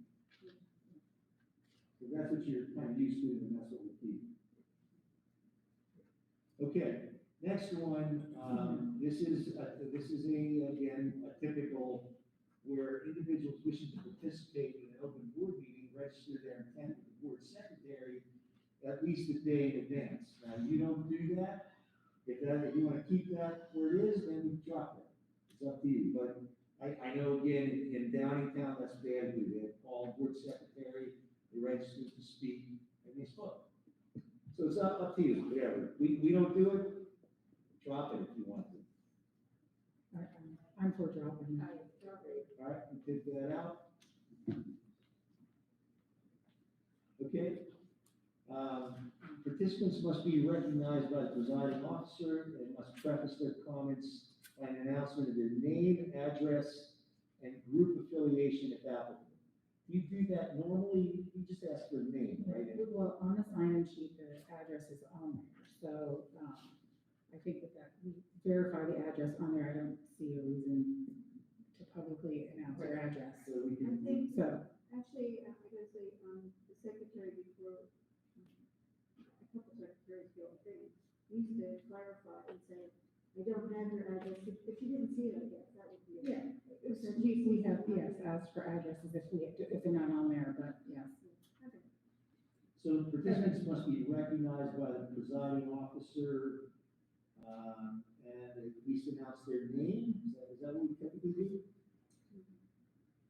No, actually, we announce their name usually, so, They correct us, Larry, when we mispronounce their name, but yeah. Participants are recognized by the presiding officer, right? Okay. Got it? 3 minutes is what you do. No participant may speak, no participant may speak more than once on one topic. You have that in another policy. This is just reiterating. It's the policy where you, what was it called? You yield time. So it's basically the same as your other policy. I think you agree with that. I do have a question, because it says, unless all others who wish to speak on that topic have been heard. So that, I find that a little confusing. Does that mean that if everybody's talked and then you can get up and talk again, if everybody's talked on that topic? I feel like that's just a little confusing. Is it presupposing that time limit perhaps? Like it would make sense if you kept the 60-minute time limit, because that, is it presupposing that? maybe that's what that is. Yeah. So should we take that out? Just say no participant may speak twice in the same time. Whatever everybody's happy. Is that okay? I like the way it is, but I think I'm in an argument. Yeah, well, I think it's a, what? I think it's a number. no. You wanna just, you wanna keep it, or you wanna leave it? Well, so you're allowed to, we've always let people speak both at the first visitor comment and the second visitor comment. So that doesn't change this, correct? We're talking within any specific. Well, okay, so you know, Jen, as you say that, the more I'm reading this, one, we talk specifically about yielding time. This one does say that you may not speak more than once on the same topic. So if you're following that to the letter, I'd probably yield to Jeff in interpreting this as basically saying that you can't speak twice on the same.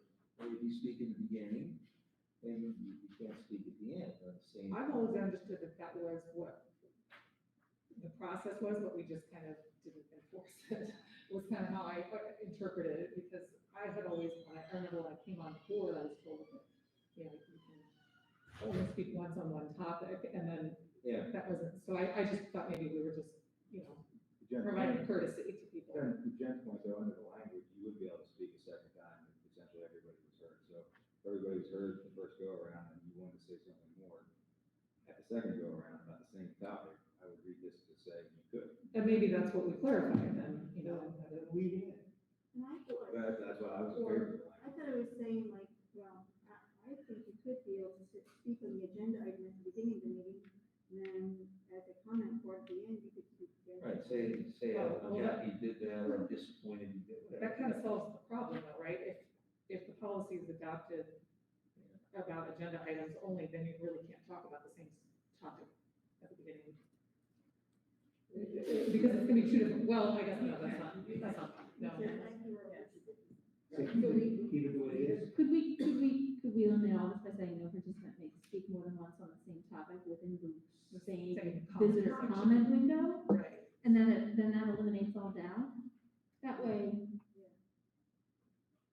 Same topic, say that again. no participant may speak, I'm sorry, am I speaking over time?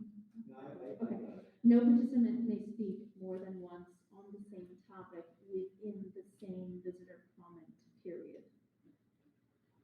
Yeah. And then end the sentence there with a period, after the word period. Got it. And that's more in line with the other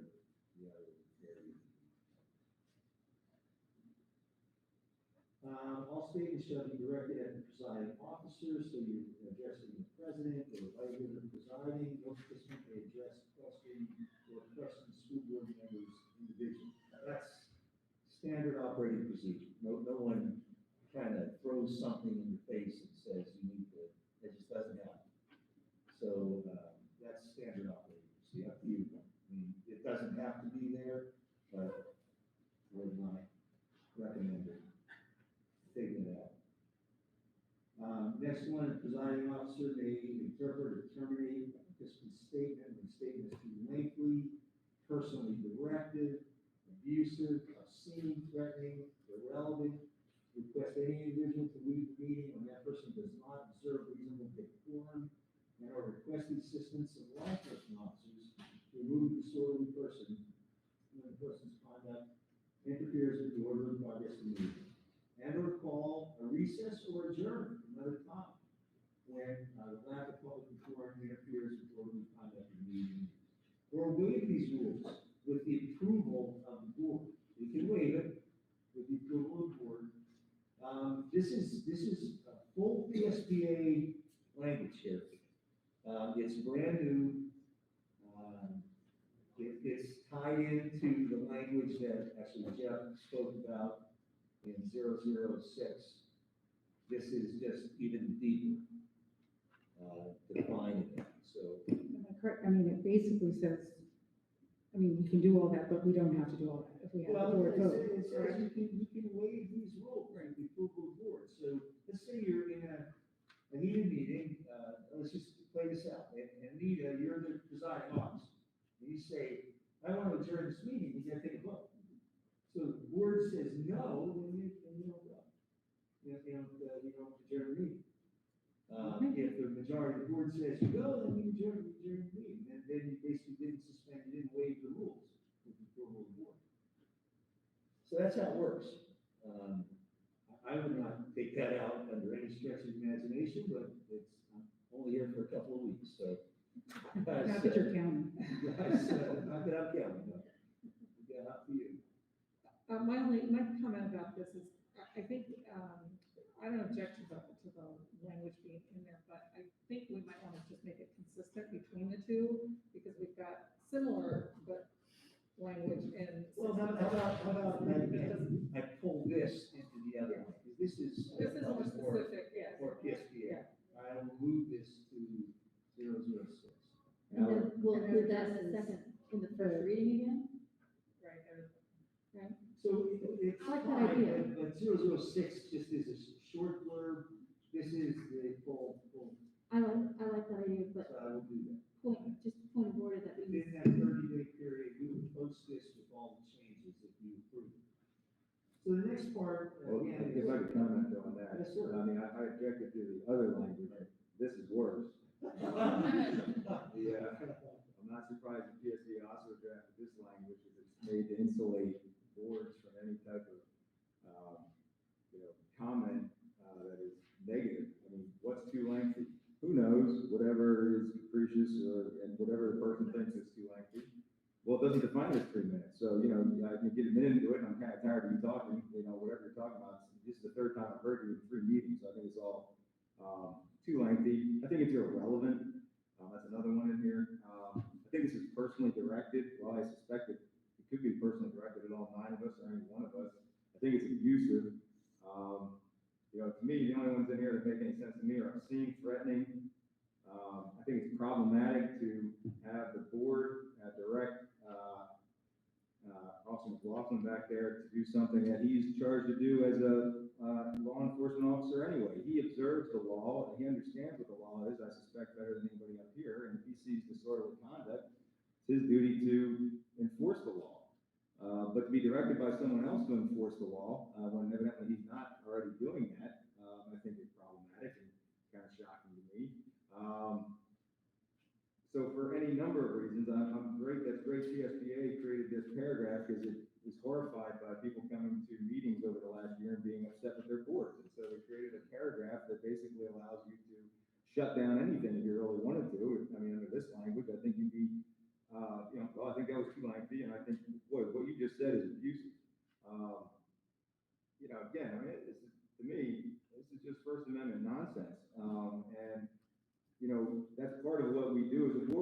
up here, and when people are upset, I mean, that's America. You get to come in here and you tell people you're upset with them. And you know, it doesn't feel good. I've had it happen to me. It's not much fun. I remember, you know, the turf grass thing, and when people just going ballistic over turf grass. Okay, well, you know, they were upset that they couldn't play on the football field 2 years ago or whatever it was, and they came in here, 50, 60 of them, and yelled at us about it. Well, you know, that's what local government's all about, people's ability to come in and comment directly to the local officials. You can't go down to Washington and do that very easily, but you can come in here and or, you know, it's also nice when somebody comes in here and praises us. That's great too. But I don't think we should be going out there. It's funny how there's nothing in there about people praising the board. This is all directed at shutting down anybody that might be critical of something that Southern Lehigh School District has done. Well, you know, I'm not on board with that, but I understand that I'm in the minority, she does in the minority on the other language. But that's my feeling on that particular paragraph.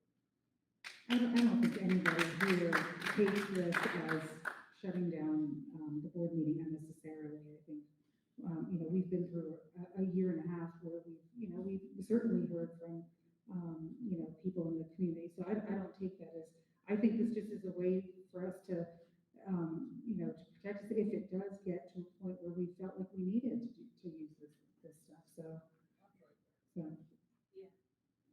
I think that's right. I don't think that was the intent, and I think we could. Yeah, we could You tweak it. raise some legitimate point. I mean, you could say too lengthy, you know, exceeds the time limit. Yeah. And we can make some of the language a little bit more specific. I do agree that saying something is irrelevant or, you know, so I think that there is some of the language, that we could, tighten up and make, more precise. But I think, you know, some of the other things are appropriate, seeing threatening, those kinds of things, you know, the intent isn't that people can't speak their mind or, you know, say negative things or disagree or, you know, call people out. I don't think that's completely appropriate. I'm a huge fan of civil discourse. I think the intent of this is to make sure that it maintains its civility. So which are the words that you are looking at that you think that should be? I thought obscene or threatening, by definition, that would be actually illegal, right? You can't come in here and threaten someone, and you can't come in here and use obscenity in a public. I mean, that's actually often could arrest somebody for doing those things. So I mean, that's why we don't arrest people or we don't make people using irrelevant language a problem or lengthy language a problem or even quote unquote abusive. I'm unaware of abusive language being any kind of criminal statute. Why? Because what is the definition of abusive? I mean, you know, I'm very, you know, and again, maybe I don't know what future boards are going to do. I mean, I don't know what future presidents are going to do. I mean, I'm not usually in the majority around here about electing those individuals. So, you know, I don't really feel great about providing that individual, whoever it is, I'm not directing to decide, whoever the individual might be. I don't think one person should be able to determine what's abusive. I was kind of offended when a solicitor the other day shut somebody down. I forget what it was. I think somebody was calling us tyrants or something like that, and the solicitor told them to knock it off. Well, I mean, I didn't think it was abusive, and I didn't think it was over the top, and I didn't think it was, you know, obscene or threatening. And so for those, again, I mean, I've already said it a couple times. I mean, that's the language I would take out. Again, I don't, you know, we don't need to belabor the point. I'm just saying that's where I'm at on it. So do you maybe just clean that up a little bit and? This is still a first read. Right, so, right, for the next time is what I'm saying, we'll clean it up for the next time. Would that be a substantive change that would require another first reading, or do you think that could be cleaned up and still go through the second reading? It strikes me that it can just move forward to the second reading. Excellent, great, great. And then again, whatever that cleanup language is, we would mirror that language in 006. And so whatever the cleanup is here would be mirrored. Okay. Can I go back for a second, just really to clear up your point about, we said we discussed changing the language about no participant may speak more than once on the same topic within the same visitor comment period. Could I suggest for clarity we add, and no participant may speak twice in the same visitor comment period?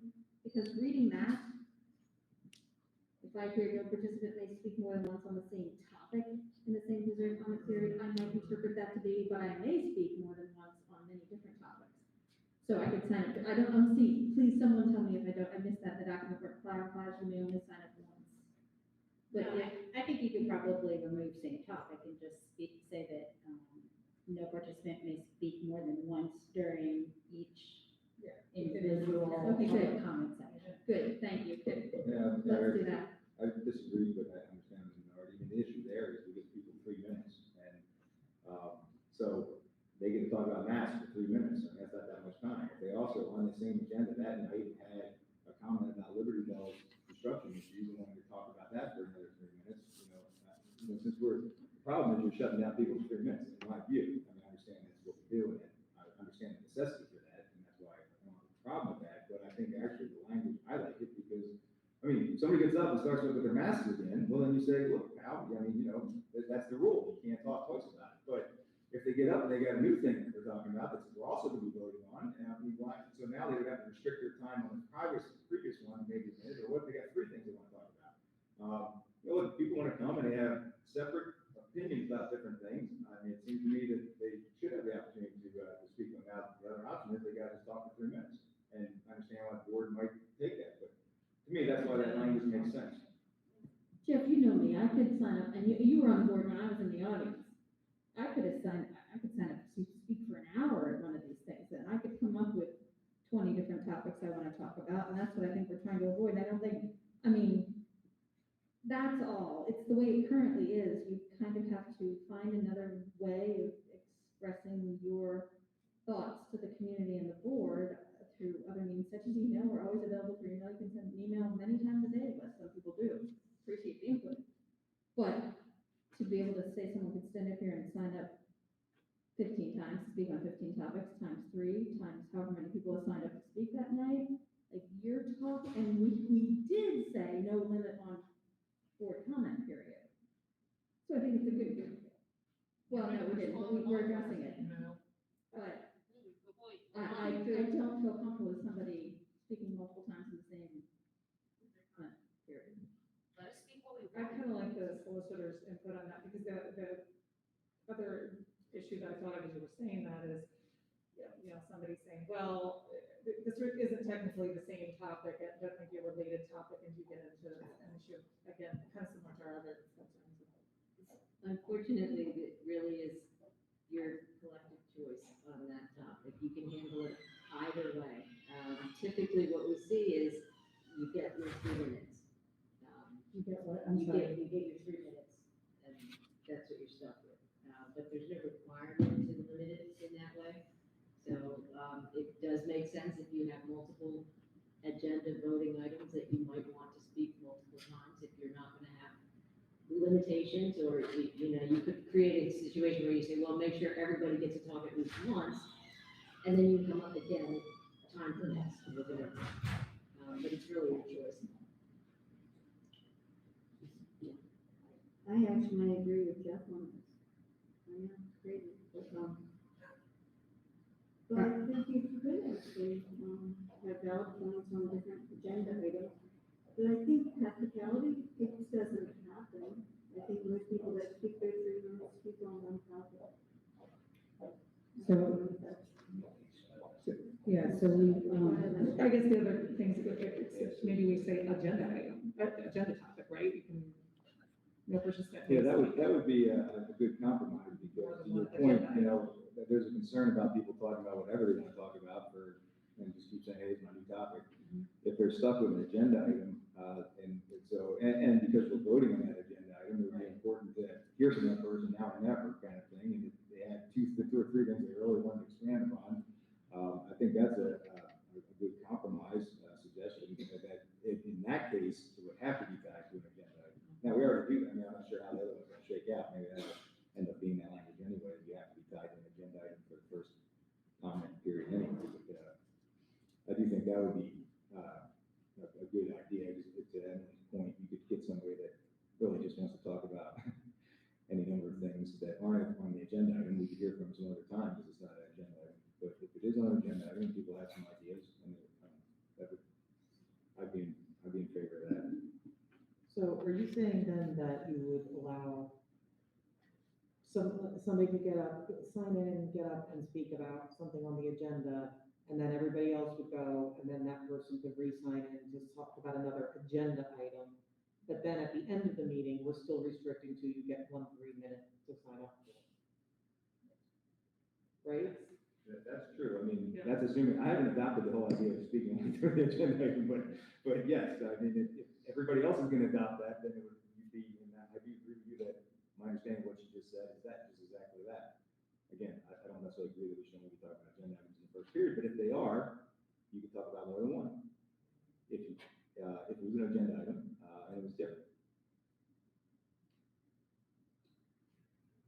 So the language would be, we're saying that, language be, participant may speak more than once on the same agenda item within the same visitor comment period. Is that correct? What if it just says no participant may speak on more than one agenda item? More than once.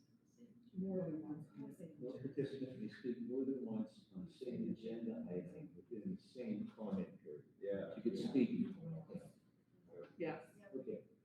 All right, so the next part is. If that doesn't work out in the future and it's abused, we'll change it. Take time out because you need to then delineate, because now the way you just worded that, now you opened up both the first visitor comment and the second visitor comment to multiple coming ups and talking. Yeah, well. Because if the second visitor comment is about anything you want it to be, then we could be here until 3 o'clock in the morning having people talk about the sidewalk, the tennis court, the basketball, the this, but they'll just keep, they would just. Let's just adopt the next section, and you won't be here until. So the next recommended section is that all public comment periods are 60 minutes, both ends, from and up. So you, I don't know if you guys want that, but. I go the other way on this. I say that you can only speak once, period, in the second visitor comment, but that you don't put the time limit on so that anybody that actually wants to speak at the meetings can speak. If you come out here and you have something to say, you should be able to say it. But if you're gonna make it so that you can just keep signing up to speak, then I say, yeah, then you need to limit it to 60 minutes, and whoever gets to speak gets to speak. Because like I said, I wouldn't sit here until 3 o'clock in the morning while people just kept parading around and about irrelevant things that are.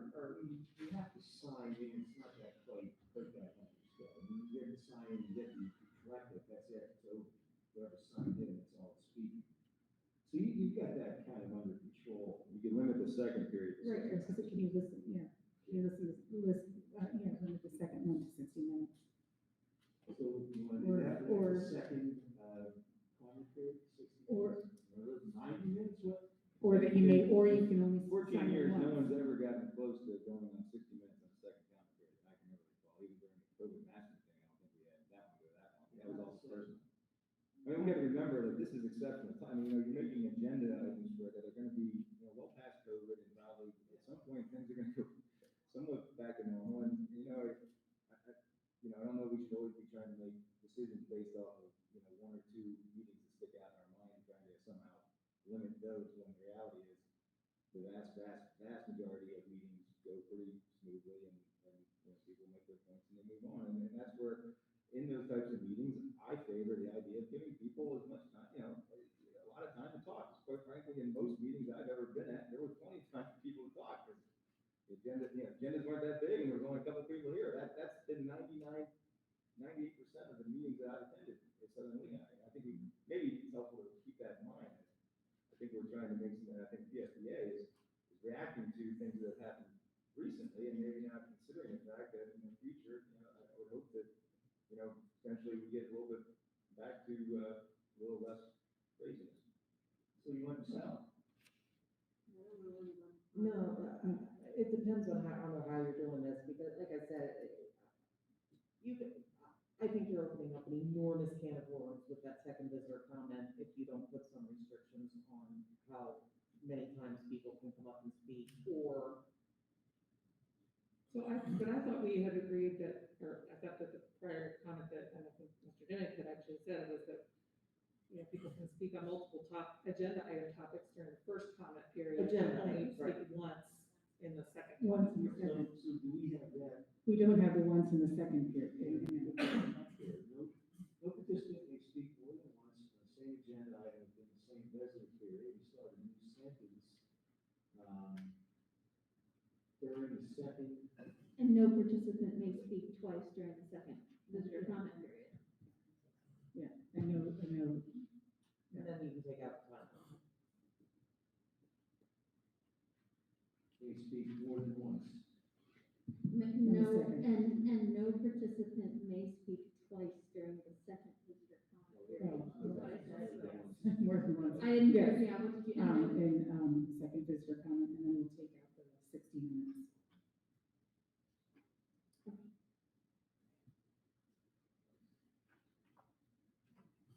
Okay, and 60 minutes is out. Okay, I got that. So this next one's statute, electronic, the recording devices and cameras, in addition to those used as official recording devices, shall be permitted at open meetings. Placards, banners, noisemakers, that's in line with the other, policy. And meeting agendas, all perfect documents. Now, this is new, and I don't believe we do this, guys. I think, something we have to do, meeting agendas, and then all the documents, have to be available, in paper form, right? It doesn't have to be in paper form if you have it, otherwise available. So does that make it? That, yes. Okay, well, then, okay, good. You?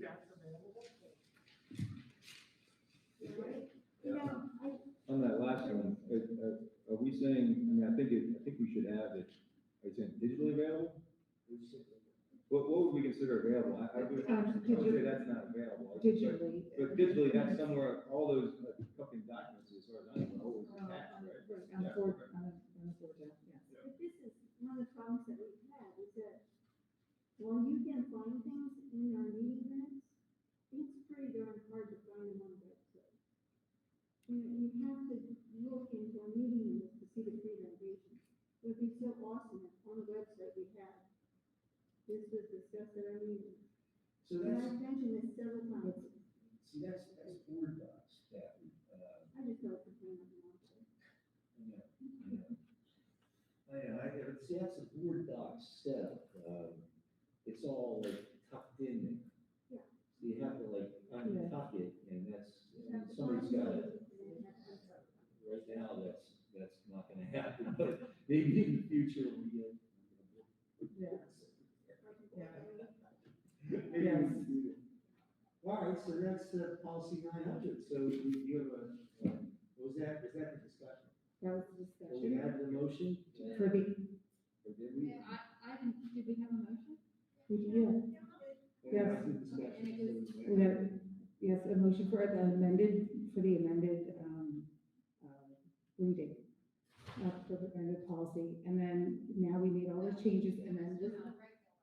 Oh, that's right, we hadn't discussed that one in the workshop. Yeah, you're right, sorry, 903 we had not done in the workshop. So, can we vote on the first reading of 903 then, please?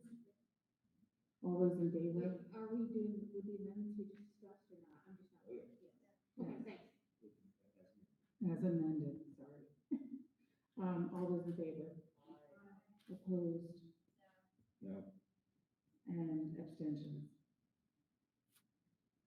Thank you. Okay. All right, so the next two, it's really your preference. I mean, if you want to just pull them up, like I said, this is just, this is statute.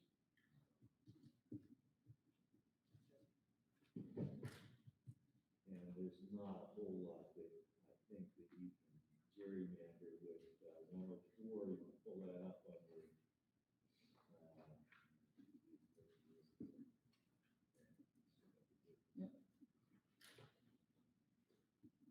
Maybe you want to change the contact information on policy 104 discrimination. Oh, yeah. Yeah. Can I have a motion, please, for the first reading of policy, Why don't you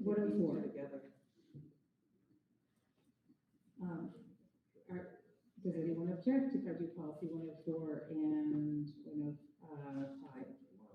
103 and 104 together. Okay. So I'm not gonna put Sharon on the spot, but as I said, this is all,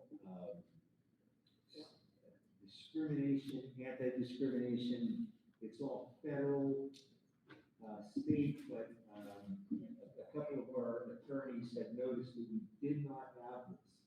And this is critical for our protection, so, Yes, in section 103, or in policy 103, the only thing that needs to be changed is the contact information. It should just read Director of Human Resources. Right now it says Mary Ferris, Director of Human Resources, and it gives her email, her yes. district email address. So I saw that, but she's still there, so we'll change it. But yes, that's a great, we'll catch that at that point.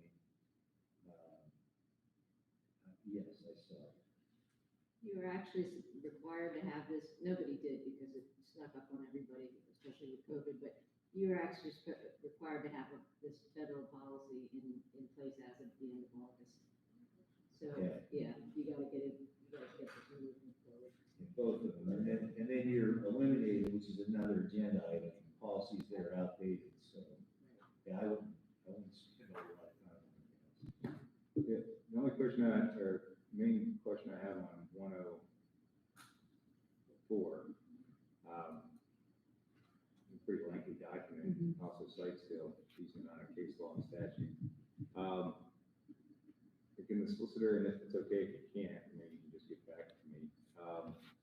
Does this exactly track current federal case law on requirements, or are there additional categories of persons that are covered that are beyond what is required by federal law currently? Yeah, it's been a little while since I had that. I mean, I know that is an area what the Supreme Court just ruled on that a year ago. Gorsuch expanded some of this stuff. This does have. Well, I'm sure it has that in it, but I guess my question would be, and obviously we want to be in compliance with federal law for obvious reasons. I'm just curious, and I'm not saying I wouldn't want to be beyond federal law, but if it is, I'd like to know where this would, perhaps, as we spoke about earlier, we can always, can't go below, but you can always go above. I'm curious if this goes above anywhere, and if you don't know the answer to that, I'm happy to just, move it along and talk about it at the second reading, but I would like that information from our solicitor. If you don't know that, I can't put you on the spot there, but if we can. And my experience, I doubt it's above, but I think. Yeah, no, I'm with you, but I don't necessarily know who creates these documents, so. I have to say, I have not personally reviewed this version of your document. I can say, looking at it, that there are things that you have gone slightly above. That's what I thought. Okay. The bare minimum. Yep. Of what is currently the state of the law. Right. So I would just be interested, and it wouldn't even have to be at the, I would just like either a memo on that or some idea from the solicitor before the next, I don't need to hold up the reading on this one, I just would like to know what that is. Sure. Those items, thank you. If you could please send that to all of us, or.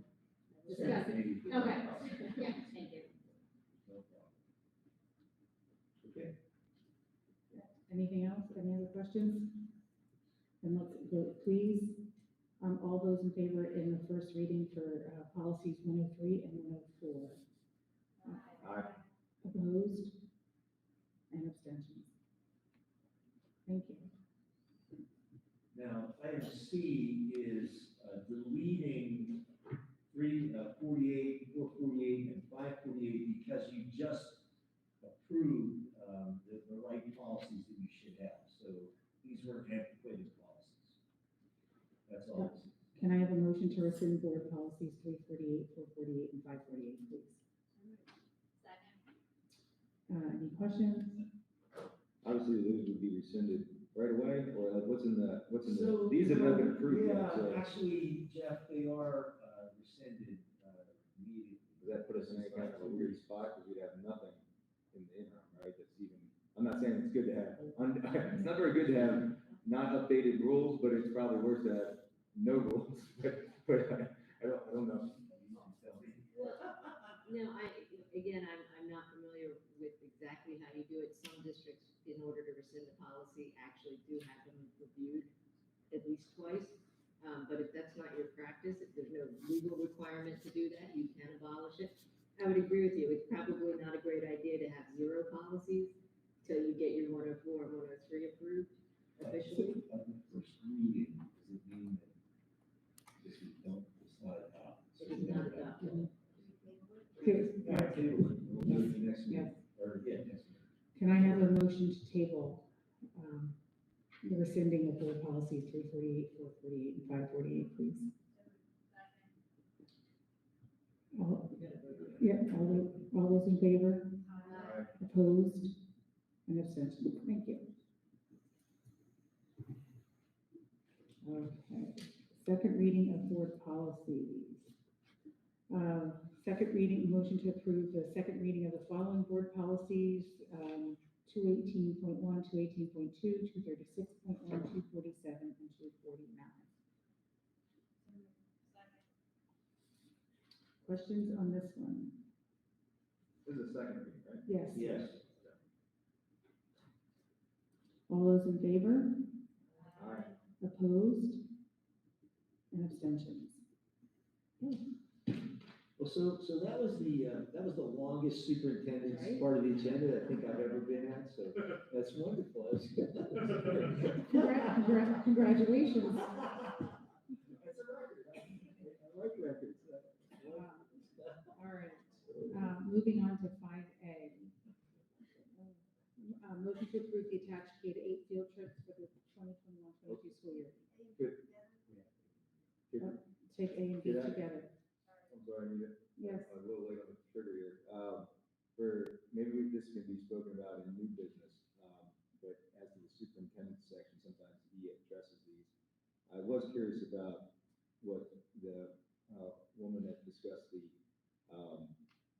sort of the differences for the band and choir and the ability to be unmasked and comparing that to like a volleyball team indoors. I didn't know what. Okay, yeah, that's fine. And maybe, I'm not trying to take over the meeting. If you want to keep, I just had a question about that. I don't know if it's appropriate for you or if we want to talk about it at the end of the meeting, but. We can talk about it. I mean, so,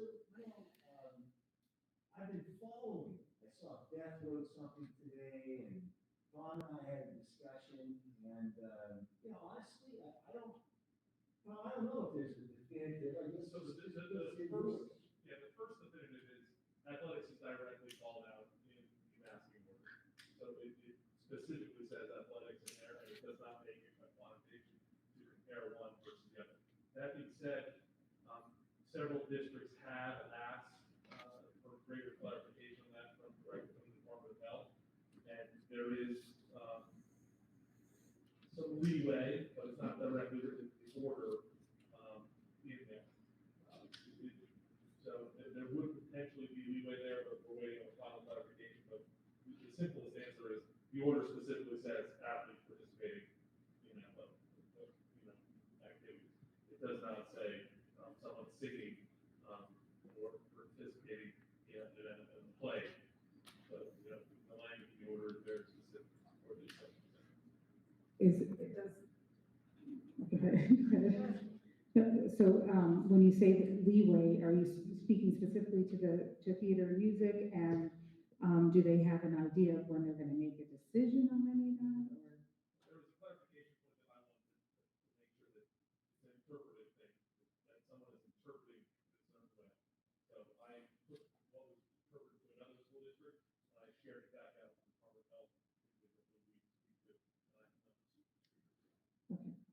And what about the exception that was referred to about strenuous physical activity, especially, in They use the musical? word aerobic activity. I don't, I guess you could say, you could interpret that a certain way. Theatrical performance, I believe clue being a performance. I don't know if you would consider that aerobic activity.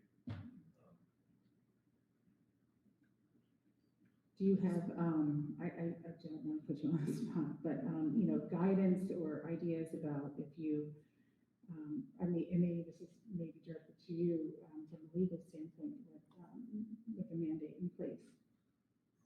If you wanted to, if we wanted to look into any changes. You know, I kind of have to echo what was just said. Okay. There has not been any guidance. There has not, to my knowledge, been even any interpretive explanations to the order with regard to anything except specifically athletics. Yeah, I mean, and that's good, I mean, but I hope we would continue to, you know, look into that and lean forward into the idea of aerobic. I mean, I think there's some, you know, we can be a little creative, but nobody's trying to get themselves in trouble, like being a solicitor, but I would hope as we learn more, I mean, it does, on its face, I think everybody here thinks there isn't a huge distinction in my mind between somebody playing volleyball or inside and people singing, dancing, and doing other things on stage inside. And if that's okay, if we can find, but I agree that we're not there yet, but I hope we are kind of monitoring that. No, and this is a drama, so we don't have that, but we will be coming up. People get excited sometimes. I know they, I know they do. do great things. So, but nonetheless, I did, you know, I thought the one community member that presented,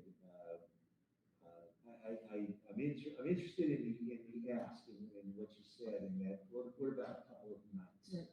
5 days. So, And it's only for 5 days. during the performance, and given the small number of people and the ability to potentially socially distance Right, on so, stage so, too. you know, maybe we talk, Tom and Beth and I will see. And when is, Just- it's not just until like- November, correct? Yeah. Yeah, and there may be clarification by then, Yeah. but we'll get that clarity from, that's would be the ideal things that the state would. Sounds good. provide some relief. Okay, so moving on to 5A and B. Can I have a motion to approve 5A and B, please? Did I can't remember at this point. It's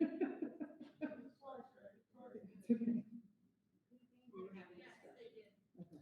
Okay, so, any discussion on those? All right, all those in favor? Opposed? And abstentions? 7A, upgrade to the TV studio.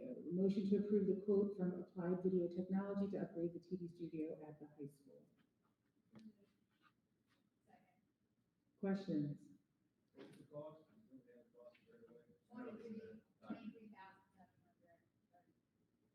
It's out of the high school budget. So they have it here.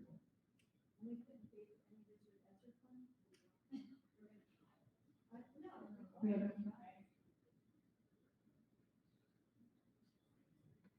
Yeah. Okay. Yeah.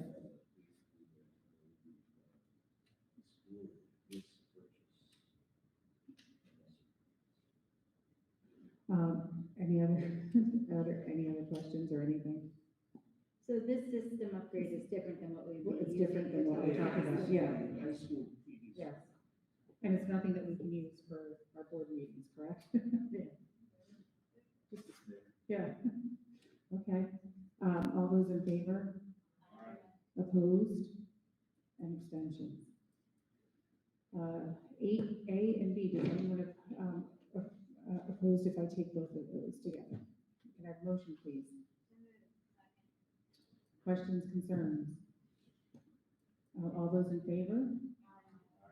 Opposed? And abstentions? Okay, moving on to 10, human resources. Is anyone opposed if I take 10A through N?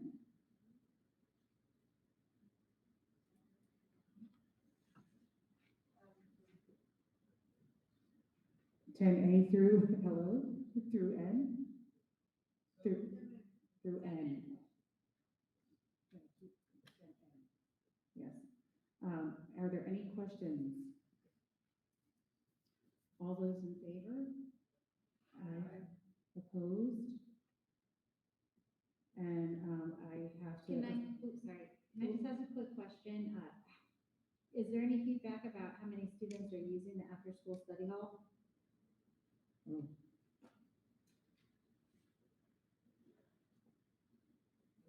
I don't know who, That was for the high school, right? That number of students that utilize the after-school study hall or middle school?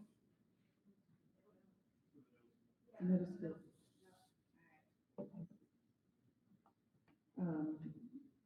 We did vote. Are you still good on the vote? Okay. I think there was item O that might have been mixed on this agenda. We took that out. So we did vote, so we're past the vote. I just want to acknowledge Mr. Ruth. What a huge loss you are to our district, and thank you. Saying thank you doesn't, I don't think comes close to showing our appreciation for everything that you've done for the district, especially in this past year and a half. You've been a true leader. And we are very, very grateful for your service, and we wish you the very, very best, although we're sad. So thank you. All right, moving on to other business. Can I just ask a question, which is at the last meeting, this is Emily, sorry. Yeah.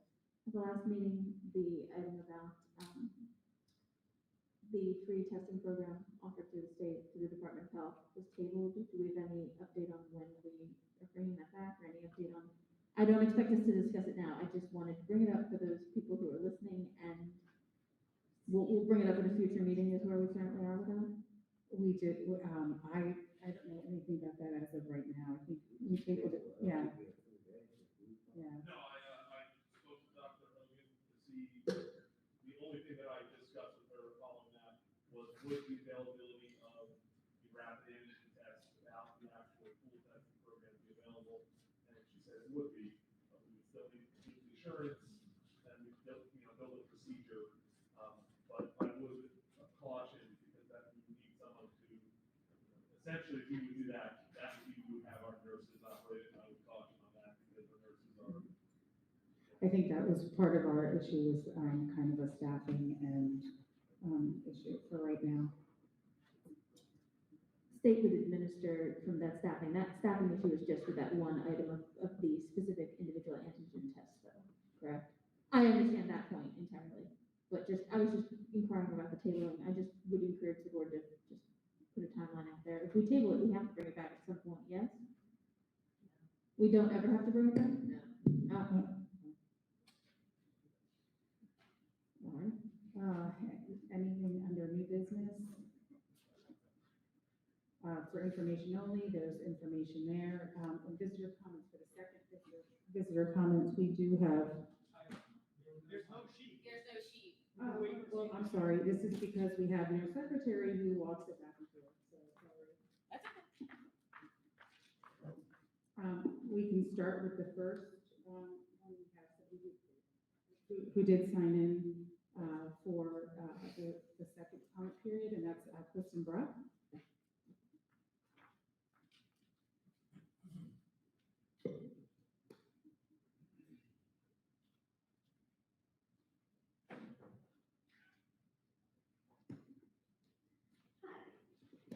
So I know you've been hearing a lot from angry, accusatory people lately, and it might seem like sometimes they're speaking for the whole community because they're loud, they're angry, they harass and they interrupt you.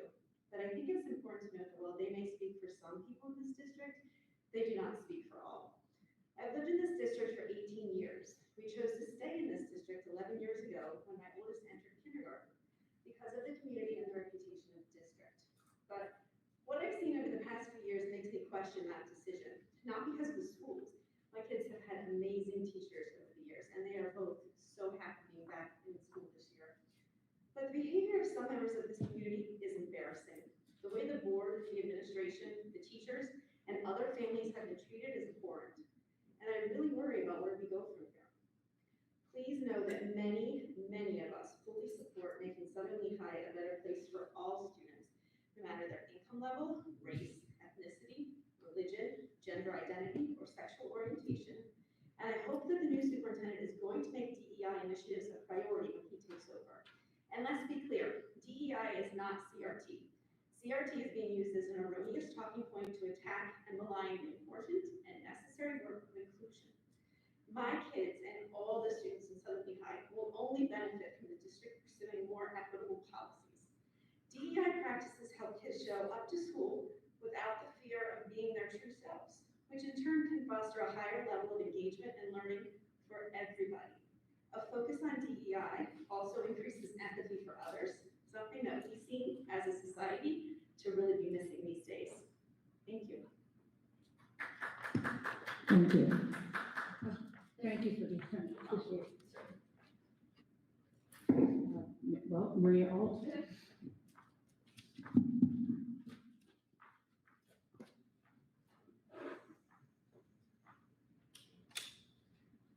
I just wanted to go back to my 3 questions. If Dr. Mahone and Dr. Mussolini could just both answer my 3 questions. The first one was, have you ever known children, colleagues, staff in school who were immunocompromised, undergoing treatment for cancer, taking meds that suppress their immune system, but were going to school all along? The second question was, during the H1N1 outbreak in 2008-2009, which was scientifically way much more dangerous to children than COVID-19, were any of these current measures that these kids and staff are facing now ever implemented back then? The third question was, the 2017-2018 flu season had one of the deadliest flu strains across the world, and the flu was much more dangerous to children than what they're facing now. Were there any discussions in previous years over masking and quarantining children or contact tracing to keep students from coming to school in order to keep everyone safe from the flu? And I think, Dr. Mahone, you've, correct me if I'm wrong, you've been in the education for 25 years, with 20 as superintendent, is that correct? And Dr. Mussolini, you've been in education for 40 years and 26 years as superintendent? 21. I had 5 more. So, yeah, if you both could just, you know, answer those 3 questions in your expertise, that'd be greatly appreciated. Thank you. Next, we have Douglas Durham.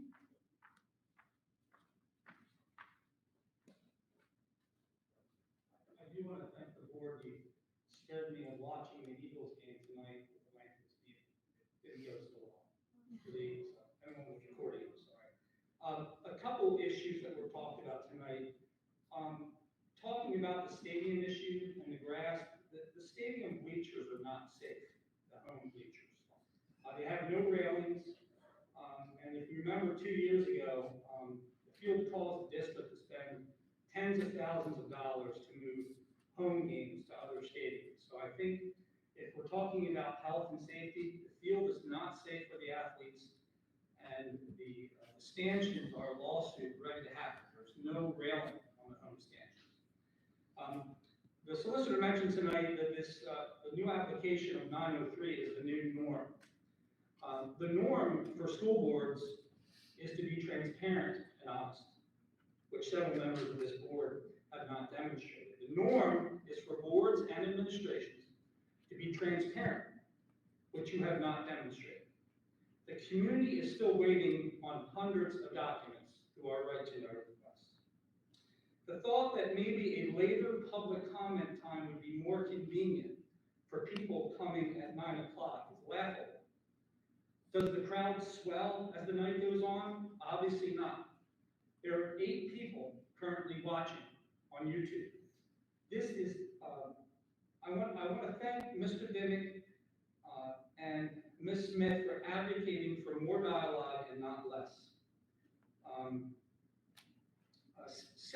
Also the one comment was that we would never stop a meeting. Several meetings ago, as Mr. Dimmick mentioned, the solicitor threatened to stop the meeting. And let's record these meetings and catalog them so people don't need to stay up until 11 or 12 to keep informed. How embarrassing is it that a concerned parent videotapes this feed so it can be watched at a later time? It's on a page called SLSD Transparency.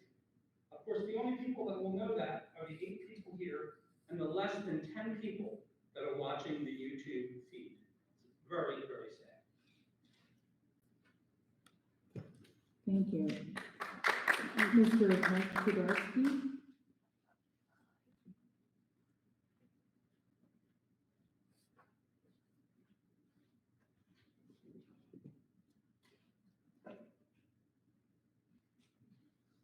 So I just wanted to ask, when the folks were here from Butts, there were a lot of comments made on the board that the cost had gone up 18 million as a result of COVID.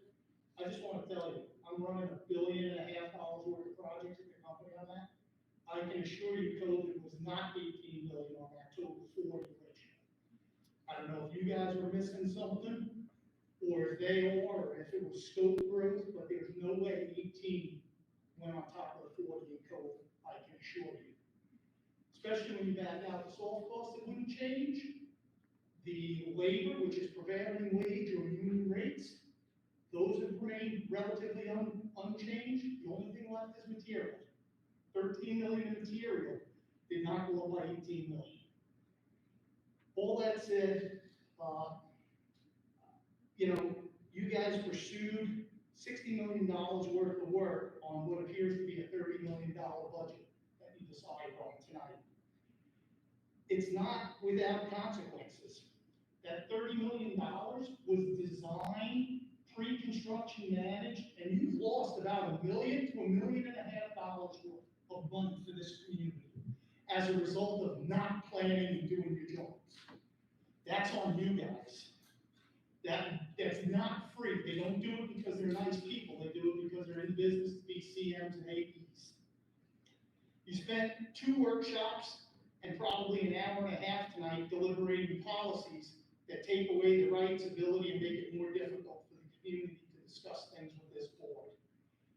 Mrs. Beeman, I find it completely comical that you of all people wanted the most to push back on the ability for us to discuss with you, and you were pro-email, yet you were not one of the 3 individuals on the board that responded to my last email with a bunch of questions.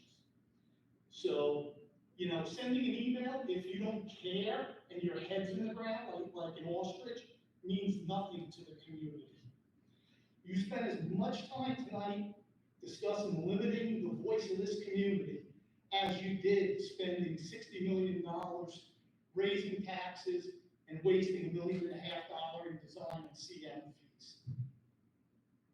You told the community, I think, a lot about yourselves and your values tonight. I suggest that you go home and seriously do some soul searching yourselves. Thank you.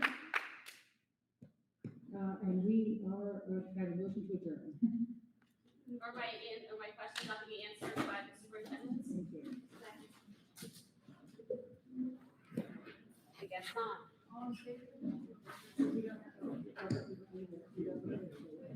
For adjournment. So.